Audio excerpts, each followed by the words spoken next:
ประเทศไทยให้ความรู้คู่ความสุข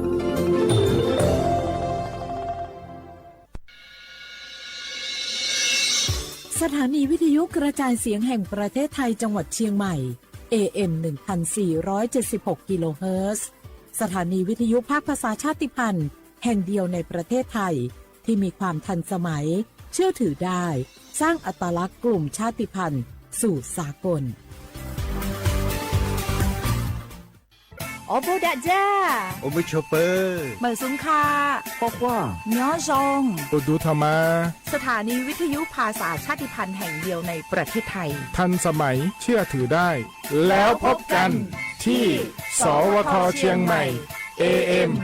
1476 กิโลเฮิรตซ์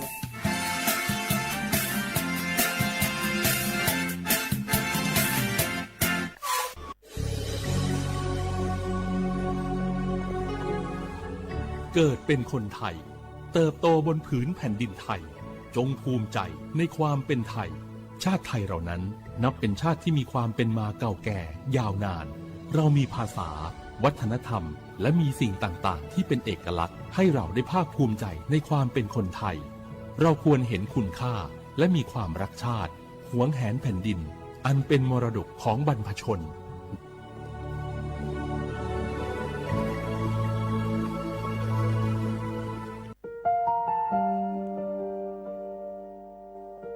งาฮือละหุยาชอเจทอกา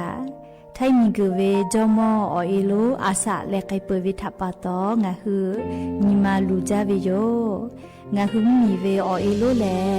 มีจอมอเวอปาโลเกโลมุนอมาโคโลโกเอเปวิโยงาฮือเตกาเลเลกางาฮือมีจอมอเอโลทะหะเวอคโลยอทะคาทากะดอนอเชตุโยงาออโตแลละหุชอเจเวอตาละหุคอเป้าเสมานาคาโบแพวิโย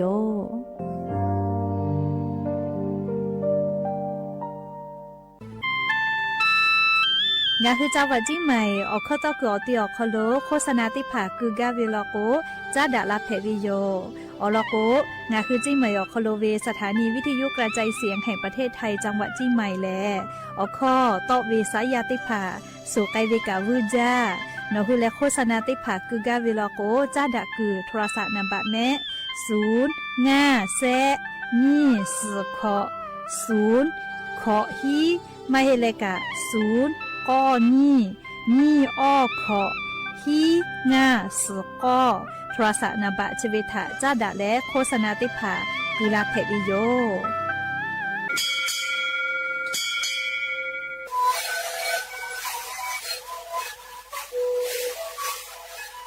ชีวิตคือหนูคือยาแก้เชื้อดีออกข้อเฉลยและหุบข้อต่อเกี่ยวออกทีจังหวัดที่ไหนAM มาบาเด็กที่โอหาสุดที่เกิดขึ้นเลยเล่นเล่นหลอกเอาพ่อเอายาแก้เชื้อได้ไหนดีแล้วได้ชิ้นไหนเล่นเกิดไปเอายาที่ไหนใช้แต่แล้วก็ไหนก็ขยันเล่นเล่นและหุบข้อก็เชื้อดีและงานและหุบข้อก็เชื้อสมานในข้อโบในดีโย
She a la hutio, oh for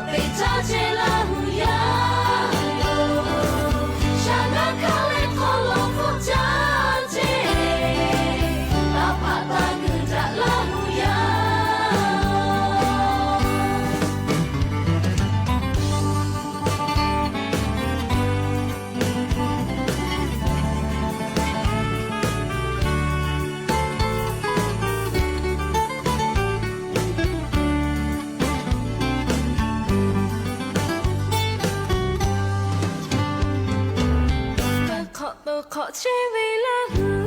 ยาจะมือเวนิมาตาโชมีโนเมทอจือทามือชื่อยกอุเลชูชอมือก็ขอมาต่อตูเต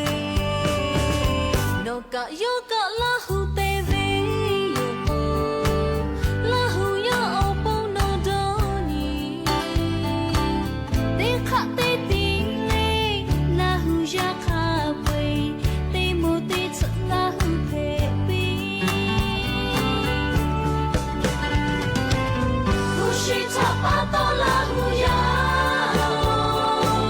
ชอดายาดาเวตาโจปีโลลาหูยาชอชอตาฟอเมจาโลลาหูยาลุจาฮัปปีโล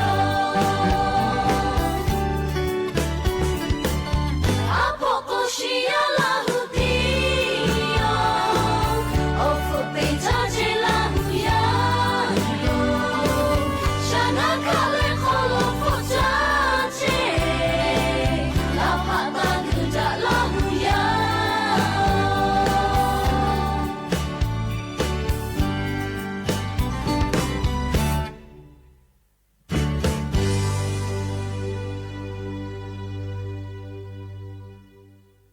อบุดาจาวิโยอย่าเพื่อหาติปอทอกา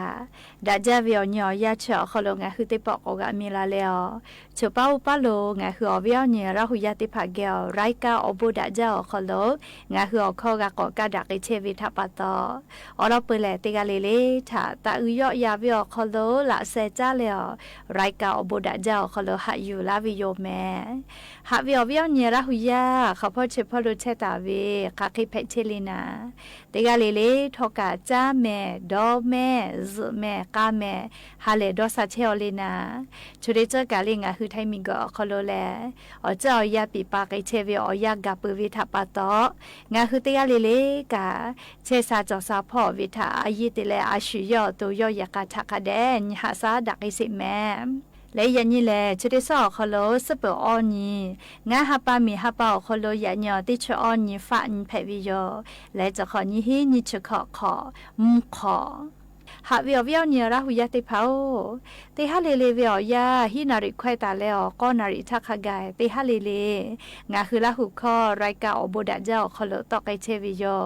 วิทยุเรดิโอพอAM ติฮิโอหาสจิคกิโลเฮิรตซ์ติไลพองาคือละหุคอรายกาอบดาเจ้าตอกไกเชอแมปุตตะเลกันยิพอติพอแล Facebook Fan Page สวทเชียงใหม่ AM 1476พอกาไลฟ์สดติดต่อไกเชอวิวเนียราหุยาติภาลุลาเลกากากาหมอปุวิทยาทาชอปะทะกะแปะปีแผวิโยติกาติไลค์ติกาติแชร์ติกาติคอมเมนต์กดไลค์กดแชร์ติและติแกในหุละหุชอเจทาโอกาปิดักไอแผวิโยอันนี้เวียวยาแล้ววิวเนี่ยละหุยาติภางาคือจิ้มใหม่ขอยาโลยาเข้าตอกอตีงาคือจังหวัดจิ้มใหม่อคโลเวสถานีวิทยุกระจายเสียงแห่งประเทศไทยจังหวัดเชียงใหม่อคโลตากอลาตาเวเลอุทานีฮิงาหาติชออขอทาเรียติชออนี้งาฮับปาวิอยาคโลงาคือจิ้มใหม่ขอยาโลยาเข้าตอกอตีตาพอลาตาวิโยยานิเวียแลงาคือจิ้มใหม่ขอยาโลยาเข้าตอกอตีสนาตาพอลาตาเวตากอลาตาเวงาชงาขอบิปวิโยเรียอาสากาลาโลเมเลงาชงาขอเรียงาคือวิทยุเรดิโอนะเรียงาคือจิ้มใหม่คโลเวจุยารัฐบาลเวงาคือมียาเกลเชลาตาเวงาชงาขอกาโลเมอลปุทาลีสามาอิสมาเรียสละจาจากะเรียยูคือต่อเป้าป่าเตียเลยขอเนาะเลยนิมามีเลยที่คือคุมาเตเกวนะเลยเตียเลยงาวิติจุยเลยนะคะบุติจุยก็จะเลยตีละเชวิโยเลยคือก็จะสวาละก็เสจุยเกาลอเมเลยอยากให้สามามีหรอกก็ย่อสลักคุมาเตเกวิทัปตอติจุติยาเจติจอขตก็กะเตียวิโยเลยคือเลยย่อต่อเอเลงาก็จะลุลาวิอคโลงากะจุกะเตเข้าเชลาตาวิติชอขอคือเกาลอเมเลียวเนาะฮะโมโลเมเรียกกว่าข้อตอกอตีเตลาตาวิกางัดชงะขอบิวิโยเรียนี่แรงก็คือจิใหม่เขาย่าลอยาข้อตอกอตี ปอวิอนกะเพเวนะเลยเฮก็ปอวิอนอยู่แล้วก็ Happy Birthday ก็เวนะอยากให้ชอปอวิมาเฮลิงอ่ะคือเขาต้องเกิดซะนะแต่ละตาวิงาชงาขอบิปุวิโยเลวทานีฮิงาหาติจอขอติจอญิงาหาปาทาเลตากอลาเลตาพอเลอเขาต้องกอตีแต่ละตาวิโยงาคือจิ้มแม่เขาย่าหล่อย่าเขาต้องกอตีเครื่องส่งเชเวแลเลมูลำพูนอแต่วิแม่เลขแต่แล้วงาคือจะคือเขาต้องตัวเวเลจะได้คือเวอยากาเลอนาล็อกยาเฮวิโยดิจิทัลเนาะเขาลงมาหลุยสินะเลอยากกาเทคโนโลยีไอทีเตพาเตขอแกเตขอเลเตจุยปุเตจุยลามูลาเชวิทะกามวิโยเรียกว่างาคือเขาต้องดูเวจะคือหน้าเล่เครื่องส่งก็เวเล่จะคือชออลปุทาเลียมริกามีชอเวเลตาลาตาวิโยเรียกว่าเขาต้องกอติชกาเยเล่เชเตียวิกางาชงาขอบิโอวิโยนะคือก็เยเชเตียวิกาอเมริกามีชอผู้งบประมาณติผาปีลาวิเจเคยแต่แล้วเลี้ยวทานีฮิงาหาติชอขอทานาเลียงคือไทยมิงกือจอมคุโอคากอกาติกาและสมเด็จพระเทพกางาคือเขาย่าเหล่าย่าเขาต้องเชวิอติชอคโลลาและจันยิลาวิโยอุทาวิอยาและอาจาเลวิทยุก็เวชเลเรดิโอนะอุทาลก็สกูก็เวนะสกูเคเลกแลนะเหลียวเขาตอบวิแลอุทาลก็แลเลียงคือราหุยากาอาเลคือกะฮือจาเลวิทยุขอกางาคือราหุเวชจุตขอกะราโตเวก็แลขยเยเชเยกะวิทยุพ่อพอนาเวเลียงคือเวชAMแผ่เวทัปตอไกวูจาวินะมัมมีเล่ามีแห่ปั๊มมีราชาติต่อขแกกะกาวิแม่เลขโกทัติจุเวียวยาวคโลเลนิเวตยาธามาวิเยวิแลนี่คือขอยาลอยากาเลคอมมิวนิสต์อมูนะตอคอมากานากิตูลูทาลกุมมีชกาลีสุสาเวลูทัติจุเวียคโลเฮกมาฟุมายาปาโจเวนาเลเฮกอาจุยารัฐบากาวิทยุเรดิโอจะได้ผ่าถ่ายเยแลอาจุยารัฐบากาเวสาตาติผามียาฟุกาลาวิโยเคเตเลงาคือขอยาลอยาติผาลโกลีมิจพอจ้าดาวินาเลงาคือขอยาลอยาลโกมาเวนัวแห่ปั๊มมีเตเวลาเลมามีเตียลามีเตียเลไทยเหมียวเขาลูลาตาวิโยเลขโกมิจพอกาชอตอชอลูและมาพูมายาปากาจอเลอนาจอยิจ้าปื้อเวตากาเลอุทาลโกยาฟิมีติจาเวเลอุทาลโกข้อพิมาจอเวเคเลกาวินายาฟิมีเลยาคัมมียาก็เยเวตยาทาเลก็จาก็ดอเวตยาทาอยิจ้าเลลูเวทัปปะตอยาฟิชได้ผากาอยิจ้าปื้อเวอมัวโคโลก็สอคือเวโยเฮก็งาคือมีเวอเลียวคาข้อพิธาเลมากาติพิติยาติจ้ามือจ้าเลอาชุยเชเกเซคาเดเชปุตัวปมมีจอมคุโอคาลาเจออลติเจเลงาคือราหุยาทะเปียลาเวจูด้วยปุมือพ่อจอวิโยเลขกว่าอวิปัจจฟะคือเยกาอโคโลนาเลจอมคุโอคาวะกะติผาเนอจิติผาเปียลาเวเลขแต่แล้วตินตาเลยะญคกางาคือราหุยากาเลจอมคุโอคาวิอบัวฮอโลอคตกอติชกากาเยเลงาคือขอยาลอยาคาเปสชอจือเลตอคอเยเลอซาตาติผากาเป้าเชวิโยเฮกอสชอจือเวอคโลชติคือเลขยาวเคยไม่เนี่ยเมียนเล่เมียนชอจือแล้วก็จะได้คือชอจามากาเฮเลพอเลละสมาเชวิโยเล่เมียนชอจือต่อเป้าเวเลเฮกว่าฮาปาฟูมาวิทัปต่อไลกาโลก็มาลากาเวเลอยากค่ะจุกติคาโลกาติเวอคโลแลอาชิยอชอจือทาหาวินมาเล่ชอจือปูกาติกาวินมาจอไทยเลเชกาวิแม่เลเฮกจะอาจุยารัฐบาลเวกาติเกิสนะเพวิโยเลเฮกจะกาอย่ายิงอ่ะคือเขาต้องกอติกาตะกอลาตาวิงาชงาขอบิปุเวทัปตอเลงาคือราหุยาติพัทธาลาซาวาอลอเอติภากาเลอยู่เวลาแลงาคือราหุยาติพัทธาเก่ามาลาวิโยแม่เฮโกไลกานาลุลาเวเลบัตรสวัสดิการแห่งรัฐไม่กะบัตรสวัสดิการแห่งรัฐเดี๋ยวโครงการคนละครึ่งแม่คัทะพอเลยลงทะเบียนตุลีเจนี่ชงานยิงะหะปาทาเจเลนี่ชงานยิงะหะปาทาเจแม่เลกูเฮเลรอตะแม่เลบาประชาชนอาสาปุลโกอสหจักรทอเลรอตะแม่เฮโกจะได้คือลิงอ่ะคืออลอปเตลอเลสาตาลุอิสานะ ยานิกาซาตาไล่รออยู่เวลาวิถาปตอเลียวเราเปเตลอมุชามุยีพ่อจ้าดาเวซาตาอลอทาอลองะคืออยู่เวลาแลติแกกะดะเจดะไกตุโยแม่จี้จอปากรมจุนิยมวิทยาพ่อยุหืออลอซาตาติผาปีกาลาเวงาคือไทมีกอคอโลกูให้แหละฟาตาจิแม่เรียมุยีจอมาลอแม่ยานี้ติชออนตาเลติชหิญิงาหาปากขกายงาคือไทมีกอคอโลขาพ่อเฉพาะโลกามุยีเบหุตาวิเจกูให้แหละฝากกูเวลอเลติชออนตาเลติชหิญิเวอยางาคือไทมุหยอนาติต่อพ่อจังหวัดแม่ฮอซอจีใหม่จีให้ลำพูลำปาพะเยาแพร่น่านอุตรดิตถ์ตากสุโขทัยกำแพงเพชรพิษณุโลกพิจิตรเพชรบูรณ์นครสวรรค์และลีจังหวัดอุทัยธานีพ่อขะไกมุยีลามาจากิตุโยเจมุยีกอลามาจาละโกแลละจละฮาลิงะคือกากูเฮเลฟาตาโจวิออเจแลให้ปุขอวิกะลูลูลาอีกะทูเวมีปะเวมีกุยอจีลาเวชได้ผาถาสติตาและกูเฮเลฟาตาเจอายุจาเวเลอาจุยารัฐบาลเลกรมอุตุนิยมวิทยาพ่อตาเป้าทุลาวิติภากะคาเดพ่อหาอยู่แม่เฮก็ยันยิเวียย่าญาณิสาลีงะคือแท้เหมียวนาติต่อพ่อมุนาติดอเลลิมุยีเบหัววิมาจาลอลิติฮาวิอาสุเปเซเบหุตาวิเจลิงะคือแท้เหมียวนาติต่อพ่อแม่ฮอซอจีใหม่จีให้ลำปาพะเยานั่งอุตรดิตถ์เพชรบูรณ์ตากำแพงเพชรอตีชได้เผาคอโลสุเปเซแตกาตาวิเจปุตตะเลกาลีภาคอีสานพ่อขอสุเปเซไทมีกอก็จะเตต่อขอสุเปเซมุนีต่อพ่อขอสุเปเซ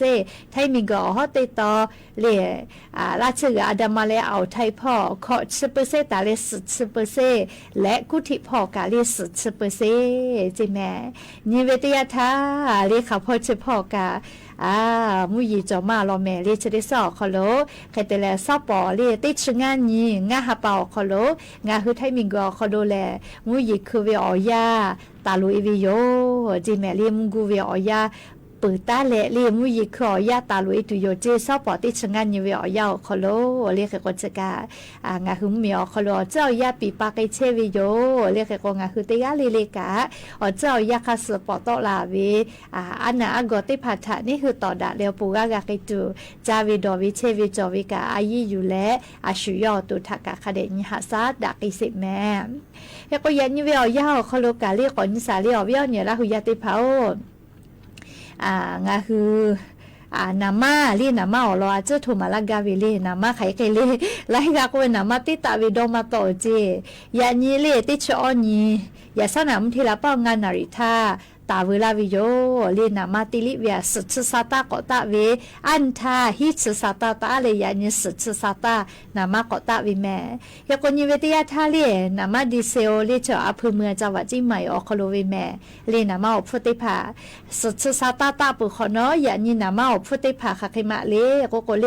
นามาดิเซโอเลออชนิบาติชงาสาตาเจนามาแกสุฮออี85เซชเซบะขอชกอสาตานามาแกสุฮออี20เลเซชบะสุดชงาสาตานามาแกสุฮอ95เลออชอบะสุดชงาสาตาแกสุฮอ91ออชอบะเซชิสาตาเฉลยเรื่องคือหมดเท่าเก้าคอโลกาคือเยเชเวนามาลียานีอำเภอเมืองจังหวัดจิมายอคอโลเวนามาอพุติภาเพวิโยลีชกายูเวลาแลงาคืออวิยเนี่ยละหุยติพัทธะทุลาวิโยชติเจเวียยาแลนามาอพุติภากากาเทกอตาลาเชเวลอเลขาเคกุทอกาเจ้ายาเชเวทาเลียงคือติมมิเลเลกากาฟูกาขาเชเวทาปะตอมาโมโมโลโกปูเกกาตุโยแม่ก็จ้าเละชอมอชอเกติภาชอมอฟูหาอยู่เกตุเวอลอติภาก็น่าสิแม่ชอมอชอเกติภาลีปีงบประมาณยี่หิงาหาสุดขอคอโลโกจะขอเป้าติชหปาทาตาวิโยเรียจุยารัฐบาลปีงบประมาณแลเรียกอหาปาเปือเลติชหปาโลโกปีงบประมาณอสอคอโลโกตาสอลุยวิโยเฮก็ยี่หิงาหาสุดขอคอโลปีงบประมาณนะเรียงหือไทมีกอคอโลเชเลไทวิบะจอตาเวงาคือชมอชอเกติภาอาสาขอชขอบีเวเลติภาโลโกชมอฟูหาอยู่ใกล้ตัวโปนะเลโอเมกาคือวิแม่เลโอเมกาคือเวเลเฮก็งาคือกายืนยันสิทธิ์วิจิแม่เรียกว่า ชมอลีนี่ฮิงาหาติชุขอหาปัสนี่ก็หาปาวุสปวาวิชติพาติหมูจิเมลีนี่ฮิงาหาติชุขอลีปอวิอขอนะลีหาปัสนี่ก็หาปาวุสปวาวิชติพาลีเนขอเป้าไม่กะจะขอเป้าปีงบประมาณลีนี่ฮิงาหาสุชขอคอโลวิปีงบประมาณติชหาเป้าคอโลชงมอบฟุติพาตากาเกตัวอโปอเมกากูวิเจเลเฮก็ชงมอบฟุชอปีเข้าอยู่นะเรียมาตาหิแม่เรียกว่าคาถาตากาเวเลก็เรียกชมติผาเตฮาปาจันวรีฮาปาตาเลเตชนีฮาปานี่หิงาฮาขอจะก็ขอขไกเจเรียสาสขอจะขอเบี้ยวไว้ติผานะเรียกว่าอวิญญาณเนี่ยละหุยติผาทอกาลีกูเฮตาแม่เรียชมชแกติผาเรียกว่าชมฟอเปียเข้าอยู่เรียกขอจะขอโกขอฮาบะสุจะขอเวสฮาบะฮิจะขอเวฮิฮาบะอยากฆ่าก็จะขอโคเกโกติฮิบะเจเรียชมฟูเรียเซฮิบะมากาหิแม่เรียเซฮิบะกาก็วิชาสตาปอหิเจเรียกว่างาคือชมฟูจะได้เผาเมฆขากะกาจักคือเวเลก็เลยกุฏิพ่อเราก็เลยสำนักงานเขตทะเบียนบ้านก็เวเลอติออคโลกาจากเกวิเจเฮก็ต่างจังหวัดเราก็เลยอปตเทศบาลไม่กะอพื่อคโลเจเฮก็กายเยเจ้าเวกษาติพาแลบัตรประจำตัวประชาชนเยนาบะเลียวสมุดธนาคารบัญชีออคโลวิจิแม่เรียกว่ากาเพวิชนะไทยวิบะจอเวอาสาขอจะขอบีเวลีนี้งาหาสุจะขอคอโลใครแต่ละงาคือเยนาบะอคโลขากะเชียก็เวอคโลกาจะขึ้นทะเบียวิจิเมลิชมอฟูกากิตัวอโปและลิหาวิววิชมอติผากาเพวิเจเพซาปอซาวิโลกตาอยู่จอลิชออีจานะลิขอหาใบเวทับปตอนะยากชกาลิงาคือไทยมีกอคโลชมอชกติผาทาอจุยารัฐบาลกาลาเวลิอลอติผานาลิชมอฟูติผาอเมกูเวอลอติผาอยู่เวลาแล้วจะให้สลากาลาวิโยแม่เฮกว่างาคือละหุยะก่อนาลุลามาจาเวกุมาเวียเนี่ยละหุยะติผาเจ้าก่อนนาเฮเลจะได้รอกาลีบัตรสวัสดิการแห่งรัฐจะกา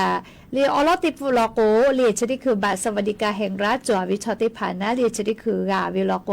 อลอติปุขอฮาปาติเลสฮาปาวิอยาวคโลอัตโนมัติรักตุโยเจอยากเข้าขอนอติปุฮิฮาปาตาเลโกฮาปาคโลวิติมุลโกติปอซื้อจะเล่าเมโกโววิทัปโตติผามากากุวิลโกมากาวินะเรียรักกุวิชเจติกาวิยามาติเลโกก็จะได้ปอเรียจุยารัฐบาลคเดกะฉันตุโยเจแผ่ซาปอซาวิชอปูมาหิแม่เลบาสวัสดิการแห่งรัฐแหละหาวิววิชติเผาปูเพวิโยเรียกกว่าชอชติผาลีหาวิววิชติผาเจติกาเพตัวปูชติปอวิอยาลิมมีกาติปาติผานะคเดกะฉันตุโยเจเรียกคือกาจวิชติผาเจติกาเพกตัวปูนะเรียกกชกาบาสวัสดิการแห่งรัฐเราคนนี้ชงานี้งาหาปาทาพอเลลงทะเบียนจะลักตุโยเจพอวิออตีแลเรียอเมกือนะเรียลงทะเบียนกอตีแลจะได้คือซาตาใจมากกะละเหี่ยวเวียนเนี่ยละหุยติเผานี่มากกอเลเตเลลวแม่เล่ติชกอนีงาหาปาชกอนอเลคณะรัฐมนตรีคอรมอคโลอลอยูลุเอเลจิชิปุคอนอรโกอลอใจวิติผาเลคาเดสเจเพตุโยเลเคโกลวาเห็นนะอยากให้จะได้คืองาคือกูเฮเพเวียอามาเลโกโกบาประจำตัวประชาชนอาสาปืมาปืเวเรียกคเดกูแต่โลเรียสะปูวิลโกสหจะถอยเรียกลโกบะปุยลโกลงทะเบียนมากาแม่จะเวอายีอุจาเรียกก็บะมาจลโกลงทะเบียนมากานะเรียเฮก็เรียไล่กานาลุลาเวอปิติหมูกาลงทะเบียนเวลาไม่หล่อสติหมูเจลงทะเบียนเวลาก็เลยนาลุลาวิมาจาก็ชกะคเดมาเจดาหิแม่เรียกก็ซาตาเจ้าอย่ารัฐบาลติชกอนิปีลาปุขอนอทาเลติปอกอยู่เวลาแลทุลาติโยจะได้คือซาตากาอโลตอลาไว้จาลีไว้จาวิโอคโลซาตาติยายาลกูกาอาจจะกูยายกาจวินาลีอาจจะจวิกาจวินาลีแค่กว่าจะมาบิดาวิกาก็จวิแม่ลีแค่ก็งาเราอยากติกาลีเลกาติชกอนี งาฮาปาเลยเชเวอปุขอนอลกูแลคาเดสุเจตุโยเลยบาสวัสดิการแห่งรัฐลงทะเบียนเวขาเคเตลงทะเบียนเวขาพ่อกาลงทะเบียนเวเลยอยากขากาเวตัวกติกาเวอหิบาเจเฮกว่าจุยารัฐบาลเลยชุดิคือเวอยาบาเจติผาไตปุจิแม่บาสวัสดิการแห่งรัฐติผาถาฟุกุปิตุเวเลกาปิไกตุเวบาเจติผาเผาวิโยเลยกว่าอวิญญาณละหุยติผากะลอตาโลนะเลยปาประชาชนคาเดกูไตเลโลโลเลยอลโกบาประชาชนกาเยวิแม่เลยบาประชาชนมาจอลโกเยมากาเลยกว่าวิญญาณละหุยติกาเลถ้าอลอสตาชติผากะติปอกอยู่เวลาและนอลาเชวิโยเฮโกโคกาโคลาครึ่งพลัสลโกเลยอาสาติชีขอคู่จิแม่ติจุสขอแพอเลก็เลยเลยติผ่านาลูลาเวก็มาติจุสขอมาแผลเลยติชีขอก็เวทาปาตออาสาติชีขอบีปุเวชอติผาเจติบาทสวัสดิการแห่งรัฐมาโกเลียโครงการคนละครึ่งพลัสชอคโลอเมกุแพวิโยโครงการคนละครึ่งพลัสกะเตกาเวอหิบะเลยเชเวเลนชงานนี้งาหาปาทับพอเลยลงทะเบียนจลาไกตุโยเจเลยชลอโคแอปเป๋าตังเป้าลงทะเบียนวิเจเลยชกาติปอกอยู่เวลาแลงอ่ะคือราหุยานาลุลาเวทาปาตอก็นอลาเชวิติจึแพวิโยแม่ก็จ้าเลยอวิญญาณละหุยาติเผาไลกากาซาตากากาตุโยแฮเลยงาคือไทยมีชอเกาหลีใต้มีอคโลกังกะใจเวอจังหวัดอคโลวิชามหายูวิเจเลยอยากมาจติยานะมาโสลิยาค่ะซาตาคาสโกเวลโกยูฮูนัวกาจติเลกาเวตยาทาเลเตยาติตุเวกาเกเวกานุกาโกกอพอยเลเตยาจักอเตเลนัวกากะจาพอญหาซาเชเวเกาหลีใต้มีพอกติปารัฐบาลนะลิมหาเลวิเจจราปตองคือไทยมีกอคโลเลกากะใจเวเกาหลีมีอคโลกากะใจมากาวินะชดิคืออจังหวัดจิแมเลจังหวัดขอนแก่นอุดรธานีชัยภูมิและมหาสารคามเจงาติเคติกูวิชอเลงาติปุขปุยอปินิเวโกชกาลาวิโยเรียกว่าวีซ่าE85มหายูวิจิแม่เรียงาคือไทยมีกอคโลอจังหวัดชอคโลเชียเวอลอเชเวทาเตเลเรียปุลาวิอติญอคโลเรียในจุรพันธ์อมรวิวัฒน์เรียรัฐมนตรีกระทรวงแรงงานพ่อยกาติปติเทียเรียเกาหลีใต้มีอคโลมีต้องมีกังกะจาวิพรนิหาซาเชเวียจุยารัฐบาลเวียจ้าดาเลนาวติดาวิโยเรียกว่าชดิคือวิหอยาจีดาเชเฮเวนะเลียวลกงาคือไทยมีชอชอเกาหลีมีอคโลกาจักกาจาเชเวมาจาวิโยแม่เรียกว่างาคือเตยาติพิลโกเลญีเลเตจังหวะวิกาชุมาคือโกเวเรียกว่าอามาติจือกาเรียกคติมีไกกันนะลิมมีเวอเลียวข้าวกฎหมายอฮอโลกาเชเวเลติไกกาอเลียวข้าวกฎหมายอคโลเชมาเพแม่เรียกว่าเกาหลีใต้มีอคโลกากาจาเชเวคือราหุยากามาจาเรียกก็จะคือรัฐมนตรีกระทรวงแรงงานพ่อเลเกาหลีใต้มีเวแรงงานพ่อกติเชเวรัฐมนตรีทะจ้าดาเลอค่ะกติกูไกเชเวโยจิดากานามาจิดากานาเรียกุมากานะค่ะเคทอกาเตกาลีลีกาเลชุมุชุมยอกติใจเวลโกนะมีเวอเลียวค่ะเตผาทะเลตาติพิตาติยะแม่แต่ก็แลฮอวิอนีราหุยาติผาทะลีเพเชเวอลอซาตาชริพาอยู่เวลาและจะเกชลาวิโยแม่และอย่าเพิ่งหาติปอชิดะกระดาษดูเวอลอซาตาและจะให้ไม่จะได้โยแม่โลลาเลออกาปิลาเชเวเตกาเลเลอบูจาซุแม่กาแม่ฮาเลดอซาปิ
ถานีวิทยุกระจายเสียงแห่งประเทศไทยและเครือข่ายทั่วประเทศเสนอข่าวต้นชั่วโมง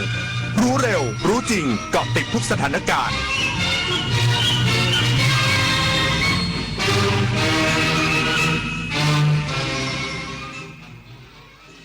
รับฟังข่าวต้นชั่วโมง 21 นาฬิกากับธราวุฒิวิชัยดิษฐ์ครับรองนายกรัฐมนตรีและรัฐมนตรีว่าการกระทรวงการคลังย้ำการออกพระราชกำหนดกู้เงิน 400,000 ล้านบาทเพื่อความมั่นคงทางเศรษฐกิจอีกสักครู่กลับมาติดตามรายละเอียดครับเมื่อโลกเปลี่ยนคนต้องปรับทักษะใหม่ที่เป็นกุญแจสู่อนาคตโลกเปลี่ยนเร็วขนาดนี้เราจะตามทันไหมนะทันสิแค่ไม่หยุดเรียนรู้เพิ่มทักษะใหม่ใช้เทคโนโลยีให้เป็น เราต้องเริ่มยังไงอะก็เริ่มจากตัวเรานี่แหละคิดเป็นทำเป็นรู้เท่าทันสื่อและมีคุณธรรมไงล่ะพัฒนาคนไทยให้ก้าวทันโลกยุคใหม่ใส่ใจเรียนรู้สู่อนาคตที่ยั่งยืนเจ๊ดูดิทริปกระบี่3 วัน 2 คืนสวยมากราคาแค่นี้เองผมโอนเงินมัดจำให้เขาไปแล้วเนี่ยไหวปะเพจไหนเนี่ยโอ้โหนี่มันเพจปลอมชัดๆดูดิยอดไลค์หลักร้อยแต่คนเม้นสนใจเป็นพันปลอมอะไรเจ๊เขาส่งบัตรประชาชนมาให้ดูด้วยนะสมัยนี้เขาก็ขโมยรูปบัตรคนอื่นมาทั้งนั้นแหละไหนลองทักไปถึงเลขจองดิอ้าวมันขึ้นว่าไม่สามารถส่งข้อความได้อะจะโอนจองทริปเช็คชื่อบัญชีกับเว็บก่อนเสมอไม่งั้นจะได้เที่ยวทริปแบบนี้แหละพามาจับไต่ AI ภาพและคลิปที่เห็นเป็นเรื่องจริงหรือ AI สร้างบางรูปบางคลิปก็สมจริงจนหลายครั้งแทบแยกไม่ออกแต่เดี๋ยวก่อนยังมีจุดที่ช่วยให้จับผิดได้สังเกตนิ้วมือบิดเบี้ยวผิดธรรมชาติใบหน้าสมมาตรเกินจริงผิวเนียนเกินไปเหมือนพลาสติกแสงและเงาไม่สัมพันธ์กันตัวหนังสือเพี้ยนเหตุการณ์เกินจริงจนน่าสงสัยก่อนแชร์ก่อนเชื่อก่อนตกใจหยุดดูให้ชัวร์อีกครั้งเห็นโฆษณานี้ไหมกู้ง่ายอนุมัติไวไม่เช็คเครดิตแถมได้เงินวันนี้เลยนะ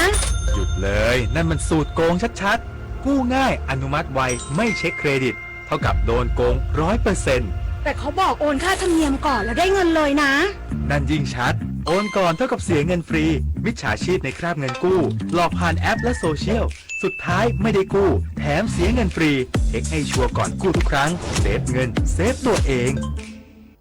รองนายกรัฐมนตรีและรัฐมนตรีว่าการกระทรวงการคลังย้ำการออกพระราชกำหนดกู้เงิน 400,000 ล้านบาทเพื่อความมั่นคงทางเศรษฐกิจช่วยเหลือค่าครองชีพประชาชน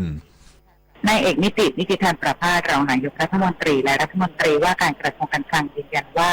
การออกพระราชกำหนดหรือพรกกู้เงิน 400,000 ล้านบาทเนื่องจากเป็นเรื่องความมั่นคงทางเศรษฐกิจเพราะครั้งนี้เป็นวิกฤตพลังงานทั่วโลกไม่เหมือนที่ผ่านมาและยังไม่จบกำลังลามเป็นวิกฤตต้นทุนเห็นได้จากเงินเฟ้อที่ติดลบในไตรมาสแรกที่ขณะนี้เพิ่มเป็น2.9%และจะสูงขึ้นอีกส่งผลกระทบต่อค่าของชีพและประชาชนดังนั้นการออกพรกกู้เงินครั้งนี้เพื่อดูแลปากท้องประชาชนสำหรับกรณีที่มีคนวิจารณ์เรื่องการเปลี่ยนผ่านพลังงานนั้นขออย่ามองแยกการช่วยเหลือเป็นอย่างละ 200,000 ล้านบาทแต่เป็นการช่วยเหลือทั้งหมดทั้งการเยียวยาประชาชนและทำเรื่องเปลี่ยนผ่านพลังงานวันนี้การเปลี่ยนผ่านพลังงานรอไม่ได้แล้วและควรทำตั้งแต่3 ปีที่ผ่านมาเพราะหากสงครามยังไม่จบก็ต้องช่วยเหลือเยียวยาอีกดังนั้นจึงจำเป็นต้องเร่งดำเนินการตั้งแต่วันนี้เพื่อให้หลังผ่านพ้นวิกฤตประเทศสามารถฟื้นตัวได้แข็งแรงกว่าเดิมลดการพึ่งพาการนำเข้าน้ำมันและแก๊สธรรมชาติส่งเสริมการใช้พลังงานสะอาดมากขึ้นตั้งแต่พระราชกำหนดที่ออกมาเป็นไปอย่างครบถ้วนและเตรียมพร้อมในการรองรับวิกฤตรวมทั้งความจำเป็นเร่งด่วนควรทำตั้งแต่วันนี้เพราะหากรองบประมาณปี 2570 อาจไม่ทันต่อสถานการณ์ฤทธิ์นาถ ขวัญแสนสุขรายงานกระทรวงเกษตรและสหกรณ์เร่งรัดจัดสรรสิทธิและพื้นที่จำหน่ายนมโรงเรียนให้ทันกำหนดส่งมอบ 18 พฤษภาคมนี้นายวินโรจน์ทรัพย์ส่งสุขปลัดกระทรวงเกษตรและสหกรณ์เปิดเผยผลการประชุมคณะกรรมการอาหารนมเพื่อเด็กและเยาวชนครั้งที่ 8 ว่าที่ประชุมได้เร่งรัดการจัดสรรสิทธิ์และพื้นที่จำหน่ายนมโรงเรียนให้ทันกำหนดส่งมอบแก่เยาวชนภายในวันที่ 18 พฤษภาคมนี้พร้อมติดตามความคืบหน้าใน 7 กลุ่มพื้นที่ทั่วประเทศซึ่งส่วนใหญ่อยู่ระหว่างการพิจารณาข้ออุทธรณ์และตรวจสอบคุณสมบัติของผู้ประกอบการอย่างละเอียด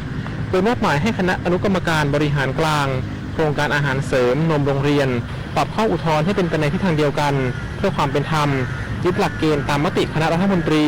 แต่ยังเปิดช่องให้มีการใช้อำนาจบริหารจัดการเพื่อบรรเทาความเดือดร้อนแก่ผู้ประกอบการและสหกรณ์โคนมรายย่อยเพื่อให้ระบบไหลเวียนน้ำนมดิบเข้าสู่โครงการได้อย่างมีประสิทธิภาพส่วนการจัดสรรสิทธิ์ในการจำหน่ายเพิ่มเติมให้เน้นกลุ่มสหกรณ์โคนมรัฐวิสาหกิจและสถาบันการศึกษาภายในพื้นที่เป็นอันดับแรกก่อนพิจารณาผู้ประกอบการรายอื่นเพื่อรับประกันความสดใหม่และความรวดเร็วในการส่งมอบโดยผู้ประกอบการที่จะได้รับการจัดสรรสิทธิ์จะต้องไม่มีประวัติการกระทำผิดวินัยร้ายแรงกำชับให้มีการตรวจสอบปริมาณน้ำนมดิบอย่างเข้มงวดเพื่อป้องกันการบิดเบือนข้อมูลปริมาณน้ำนมดิบเพื่อหวังผลทางธุรกิจและเตรียมประสานงานการจัดส่งนม UHT เพื่อให้เด็กได้รับนมโรงเรียนอย่างทั่วถึงในช่วงเริ่มต้นปีการศึกษาชาวนันท์มาลีรายงานกระทรวงแรงงานรับข้อเรียกร้องจากผู้ประกอบการอาชีพอิสระในอุตสาหกรรมภาพยนตร์เร่งแก้ปัญหาจ้างงานไม่เป็นธรรมเพื่อยกระดับมาตรฐานวิชาชีพนายจุลพันธ์อมรวิวัฒน์รัฐมนตรีว่าการกระทรวงแรงงานมอบหมายให้นายพิพัฒน์ชัยไพบูลย์ทีมงานรัฐมนตรีว่าการกระทรวงแรงงานเป็นตัวแทนรับข้อร้องเรียนจากผู้ประกอบอาชีพอิสระหรือฟรีแลนซ์ในอุตสาหกรรมถ่ายทำภาพยนตร์และสื่อโทรทัศน์เพื่อเรียกร้องให้หน่วยงานภาครัฐเข้ามาแก้ไขปัญหาการถูกเอารัดเอาเปรียบจากนายจ้างและผู้ว่าจ้างที่เป็นปัญหาของผู้ปฏิบัติงานอิสระและคนทำงานเบื้องหลังต้องเผชิญกับการจ้างงานที่ไม่เป็นธรรมโดยกระทรวงแรงงานได้เปิดพื้นที่รับฟังข้อเท็จจริงพร้อมอธิบายถึงกฎหมายที่เกี่ยวข้องพร้อมจะนำข้อหารือดังกล่าวไปนำเสนอต่อรัฐมนตรีว่าการกระทรวงแรงงานเพื่อยกระดับมาตรฐานวิชาชีพและนำไปสู่การแก้ไขปัญหาอย่างเป็นรูปธรรมนิตยาคุณศิลป์รายงานรู้ปิดรู้ใช้ร่วมใจประหยัดพลังงานจบข่าวธราวุฒิวิชัยดิษฐ์อ่านรับฟังข่าวครั้งต่อไปเวลา 22 นาฬิกาครับติดตามข่าวที่นำ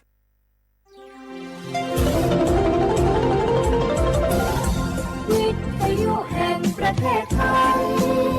ให้ความรู้คู่ความสุข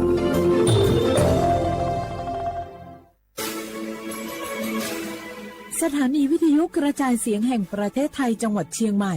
AM 1476 กิโลเฮิรตซ์สถานีวิทยุภาคภาษาชาติพันธุ์แห่งเดียวในประเทศไทยที่มีความทันสมัยเชื่อถือได้สร้างอัตลักษณ์กลุ่มชาติพันธุ์สู่สากล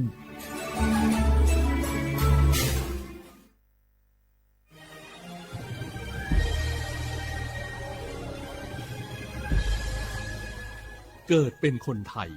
เติบโตบนผืนแผ่นดินไทยจงภูมิใจในความเป็นไทยชาติไทยเรานั้นนับเป็นชาติที่มีความเป็นมาเก่าแก่ยาวนานเรามีภาษาวัฒนธรรมและมีสิ่งต่างๆที่เป็นเอกลักษณ์ให้เราได้ภาคภูมิใจในความเป็นคนไทยเราควรเห็นคุณค่าและมีความรักชาติหวงแหนแผ่นดินอันเป็นมรดกของบรรพชนร่วมภาคภูมิใจในความเป็นไทย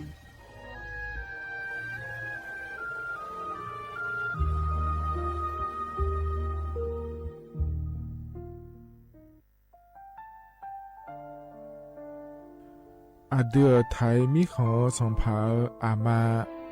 สมเด็จพระนางเจ้าสิริกิติ์พระบรมราชินีนาถ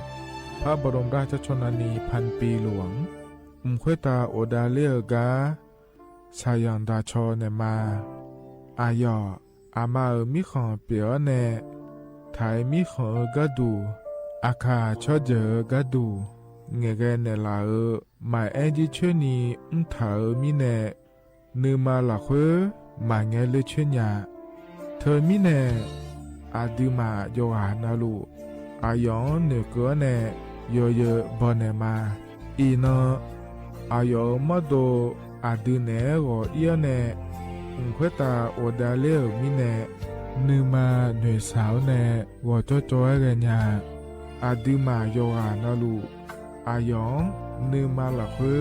ยอจอนาลูเนเกเนโยเยบอชอเนมางามาอาเขาชอเจโยกานาลู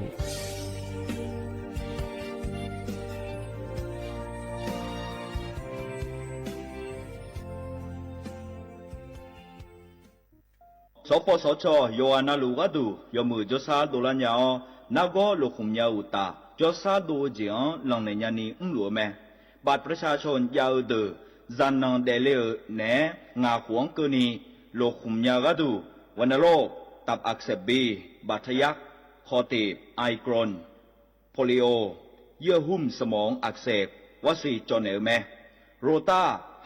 หัดเยอรมันคางทุมไข้สมองอักเสบเจอีเฮเดออะโมบาดาเนอุมายุญญาแมสิญญาเจโมนาสปสชติซุ่มจำยอสปสชเขตหนึ่งเชียงใหม่นากาจำยองาซุ่มญีเยงาซุ่มงาปโยดามโอเดนากาตีโกจำยอนึมานากอนาลูเดนากาติซุ่มญีซุ่มโยกานาลูกาดูเมเด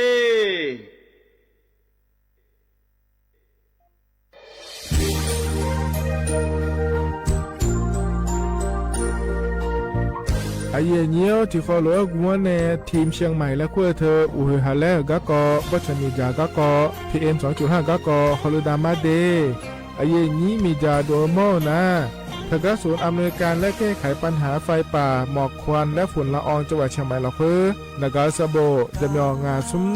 ตีงีเย่จำยอเยียงจางเลยยังไม่เดแกมาเมื่อฮอปาย้อนยุ่มดาจางอาเดเย่เนียว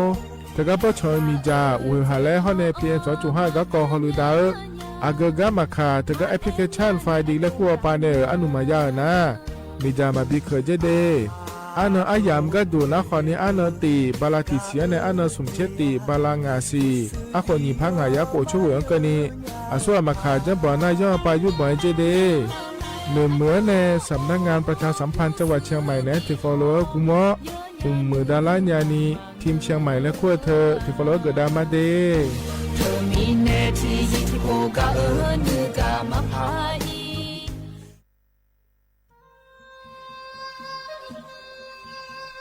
ยาโปนาลูเฮตาฮอดาเงอุเฮฮาเล PM 2.5 เฮมีดาลางาเลสีลางา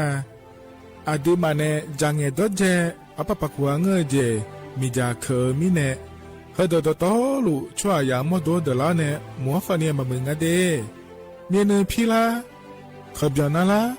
ฮอเนสากอพปานกอขอนีเปลายังาอดีมาโยอานาลูกุมเนมีจามาเคนีโยฮาเนยับมุนยับเพเลเธอโลไทเนเฉเนวิเกมีจามีกาพีฮอเนบอชอมีอาลานีอาบอที่ฟอลโล่เขาที่ฟอลโล่กุมเนมีจาตาเคเดเหมือนเนโยฮานาลูเอยิมจะซาโดนีจอนยาผาเหมือนเนสำนักงานประชาสัมพันธ์ที่3กรมประชาสัมพันธ์พปาเนจากกาเงเด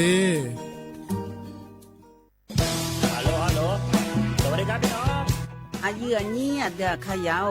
โฆษณาไกกะกอสถานีวิทยุกระจายเสียงแห่งประเทศไทยจังหวัดเชียงใหม่พปานเนอบีเคฮอมอนาแอออนหลีญาเมเจสถานีวิทยุกระจายเสียงแห่งประเทศไทยเฮนา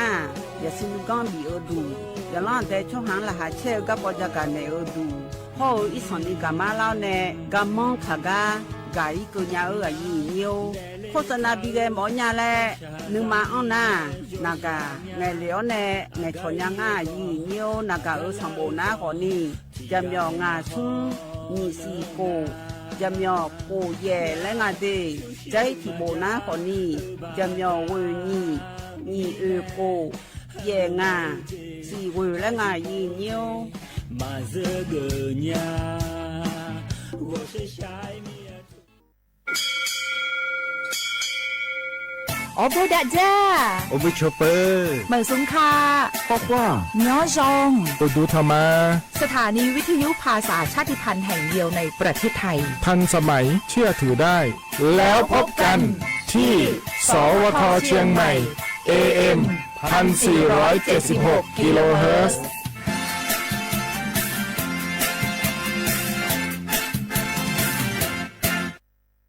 ข้าชอแม่น